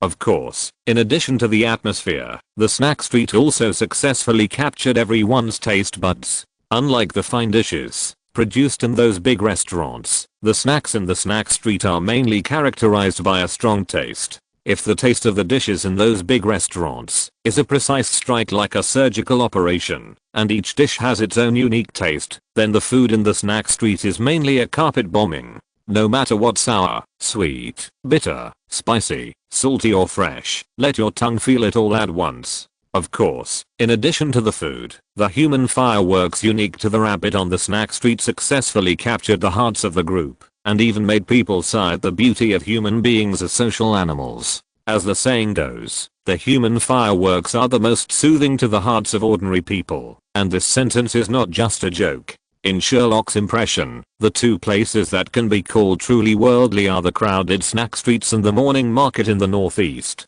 What? You said there is no such place in Yingjiang, and you have to come to Rabbit to feel it? Sorry, there really is no such place. It's not that there is no snack street in Yingjiang. There is a snack street, but if you want that kind of worldly atmosphere, sorry, there is no. On the one hand, this is caused by the population base on the Yingjiang side. In the snack street over there, you always see more businesses and pedestrians, which always gives people a deserted feeling, as if the snack street may be closed in the next second. On the other hand, it is also caused by the food itself. Although the snacks on Rabbit's side can also fill you up, most of the time, you can eat snacks as a cooked snack, and the main feature is to liberate your taste buds. Most of the snacks in Yingjiang are very filling, and the so-called taste is also created by various sticky sauces. The most famous one is the Mexican taco, which is one of the most famous street snacks in Yingjiang. But even for people like Sherlock who have a big appetite, at most 2 or 3 of these will fill you up, and each one tastes almost the same. In the case of Rabbit, for example, taking snacks like the iron plate squid, Sherlock showed off 3 at a time, as if it were a game, and the most important thing is that the taste of the 3 squids is different. Do you think this is comparable? Under such circumstances, almost everyone in Sherlock's group ate happily, and even Sherlock's 5 serious uncles were extremely excited. It was the first time in Sherlock's life that he saw several people with smiles on their faces, talking excitedly about whether the food was delicious or not. Of course, most people still refuse things like stinky tofu and smell noodles, although everyone was sure that this thing was definitely edible. But this thing is like durian. If someone refuses, someone must like it. Sherlock's 5 uncles are very receptive to this food with a strong smell, and even feel that they can't stop eating it. But Sherlock is not surprised. These 5 uncles are all super special forces. When they were training, Sherlock saw with his own eyes that these ruthless people took a few ants and stuffed them into their mouths. For them, stinky tofu or smell noodles are just foods that smell a little bit stinky, which is not a problem at all. Because of Sherlock's cheating behavior, Sherlock, who had eaten and drunk enough, was arranged by everyone to run errands in the name of digestion after meals, responsible for buying all kinds of snacks. As for everyone's arrangement, Sherlock could only queue up while staring at A who was accompanying him with a vicious look. Fuck you, I was thinking of writing you a letter of praise, but just because of your look of adding insult to injury, your letter of praise is blown. I said it. Sherlock kept sending this message to Person A with his eyes, but unfortunately, Person A and Sherlock were not close enough to understand each other's thoughts with just a glance, so they did not receive Sherlock's signal full of resentment. Person A simply felt that Sherlock's eyes were full of malice, but not strong. In the end, he could only touch his nose awkwardly and silently accompany Sherlock in the queue to buy snacks without saying a word. When Sherlock finally bought the last snack and came back, he was a little confused by the scene in front of him. He just went to buy snacks. How come he saw everyone drinking when he came back? Let's drink. Anyway, this situation is normal in this snack street, but can you tell me, who is the old man with Tony Lau? Why can one of you speak English and the other speak Chinese, and you can communicate without any obstacles, and even clink glasses? Well, forget about the old man. After all, Sherlock has seen such drunkards before. Sherlock has also seen Tony when he was drunk like this. But Black Widow, can you tell me where the little girl next to you is from? The eyes of the two of you are almost drawn. Also, Black Widow, in broad daylight, can you take your hands off the Balenciaga of the little girl? Question mark? Forget about Tony and Black Widow. The most explosive thing is Sherlock's 5 uncles. Damn, they can't learn the rabbit language, even if they are repeatedly taught at home. Now you tell me what the meaning of your 5 leaders and 666 is, that you shout so clearly? Well, forget about your clear pronunciation. Can you tell me why you 5 grown men would play with a little girl who would occasionally bite a big onion and hold a big elbow and start to chew it? It's also 5 against 1. Looking at this scene in front of him, Sherlock felt that his filter about these people was shattered. Not only Sherlock, but even A standing next to Sherlock couldn't help but twitch his mouth. However, the most explosive thing is still to come. God knows what the little girl is like. She actually drank Sherlock's 5 uncles unconscious. The most important thing is that, after drinking Sherlock's 5 uncles, the little girl was like nothing happened. She just blushed and took a bite of the green onion calmly? Question mark? Sherlock was stunned and couldn't react. He stared at the little girl who was still chewing the green onion, and then began to think about the body structure of the little girl in his heart. On the other side, A was not idle either. He was madly pulling the old man and Tony at this time. The two of them were drunk now. They obviously couldn't speak the same language. Why did they understand each other's meaning, and had to swear blood here, and swear brotherhood on the spot? A didn't understand and was shocked. Well, C and D were not idle either. After all, the black sister was almost hooked by the little girl's soul. If the two didn't take action, the little girl would almost want to go back to the hotel with the black sister. It's just a fucking headache. Chapter 300, 3-day trip to the Magic City 6. Sherlock didn't want to recall how everyone went back. He could only say thank you for the help of those women who didn't drink. That night, Sherlock slept very sweetly. After all, anyone who took care of 5 drunk and limp men would be as tired as Sherlock. In view of the situation of everyone, Sherlock had already discussed with A, B, C, and D when he helped his uncle back to the room. If the female comrades wanted to go out tomorrow, they would trouble C and D to take care of them. If Sherlock guessed correctly, tomorrow, Pepper would probably take all the female comrades to sweep the entire shopping mall in the Magic City, from luxury goods to small commodities, and it was estimated that none of them would be spared. As it turned out, Sherlock's guess was not wrong at all. Early in the morning, Pepper and his group took C and D and disappeared in the hotel. Looking at the group of women with shining eyes, A and B silently drew across to C and D in their hearts. Sherlock was happy that he had a reason not to participate in this female carnival. The next second, Tony rushed into Sherlock's room with the card in his hand. Seeing Tony rushing in, Sherlock was a little dazed. After all, Tony drank a lot of alcohol yesterday. Logically, he should not be able to get up. Didn't you see that Sherlock's 5 uncles were still lying in the room?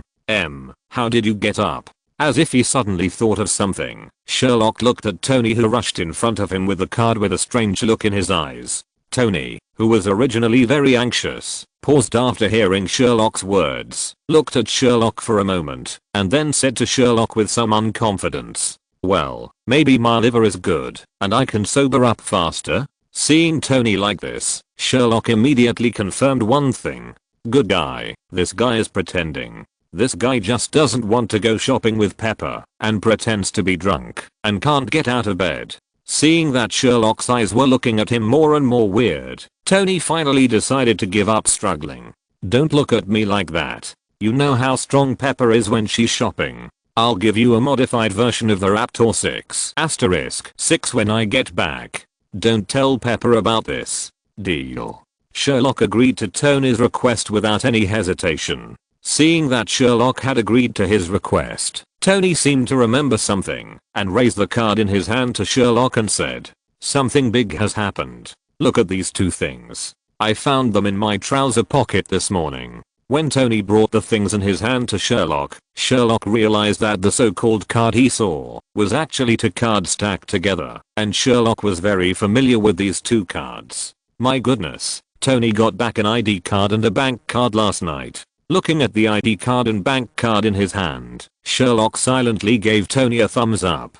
After Sherlock saw the photo and content on the ID card, Sherlock silently changed the thumbs up in his hand to 6. Well, it's no wonder Sherlock reacted like that, because the ID card in Sherlock's hand was the ID card of the old man who insisted on becoming sworn brothers with Tony last night. If I guessed correctly, the bank card might be the old man's pension. Good guy. Tony inherited the family business. If he were in society, he would be a pure prison blogger. Even those bastards in northern Myanmar couldn't do such a thing as drinking a few glasses of wine and taking away the pension of others, right? Sherlock looked at Tony with an unusually strange look, which made Tony a little confused. He really couldn't remember what happened last night. He just vaguely remembered that he seemed to have met a very good friend last night, and they had a lot of fun drinking together. Looking at Tony's clear and stupid eyes, Sherlock finally sighed helplessly, changed his clothes, and pulled Tony towards A's room, telling Tony about what he did, and almost became sworn brothers with someone. When Sherlock finished speaking, Tony was completely stunned. Was this really him? What the hell? I could do such a thing. Hang hang ho pulled Sherlock to knock on A's door in a daze. A opened the door and looked at Sherlock standing at the door and Tony behind Sherlock in a trance. A question mark slowly rose in his head. After Sherlock told A everything that happened, A's eyes gradually became strange when he looked at Tony. Good man, at least this guy has money. If he has no money, he might be the world's largest fraudster. And, damn, do you foreigners spend money like this? Last night, he swore brotherhood with someone, but this morning he found out that he had cheated the pension out of his money? Staring at A's increasingly strange eyes, Sherlock finally decided to get some privileges. He asked A to check the information on the ID card, and then he and Tony went to send the things back to the old man. It doesn't matter if it's checked. The identity of the old man is not simple. The old professor of Shanghai Shuangdan University Even the reason why the old professor appeared in a place like a snack street was found out. The old professor went there with his granddaughter. Remember the Balenciaga who was obsessed with the beauty of Black Widow? That's right, that was the old professor's granddaughter. A's investigation did not last more than half an hour. After A and Sherlock explained the situation, Sherlock's mind was full of one thought. What a sin. In order to stabilize the old man and prevent him from calling the police, Sherlock thought again and again and asked A to call the old man to explain the situation. At the same time, he took A and Tony to take a taxi to Shuangdan University with a speechless face. I don't know if A's identity worked or if the old man really missed Tony's so-called sworn brother, but he didn't call the police. He also happily gave A an address, saying that he would talk about it when he got there.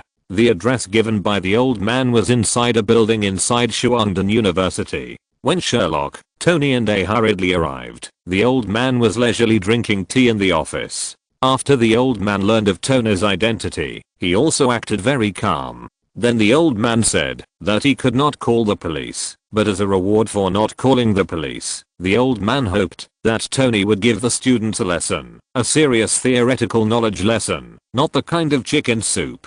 Tony agreed to the old man's request with excitement, and even Sherlock seemed a little eager to try. But Sherlock could understand Tony. After all, Tony had never been a teacher in his life, so it was normal to be a little excited. Of course, environmental factors are also very important. If this were placed in New York, Tony would probably not care about such a request. But after all, he was traveling, and Tony was free to try everything he had never experienced. However, just when Tony and the old man were discussing what to teach, a figure that Sherlock did not expect, but was extremely familiar walked into the office. After seeing the appearance of the figure clearly, Sherlock jumped up in surprise. Fuck.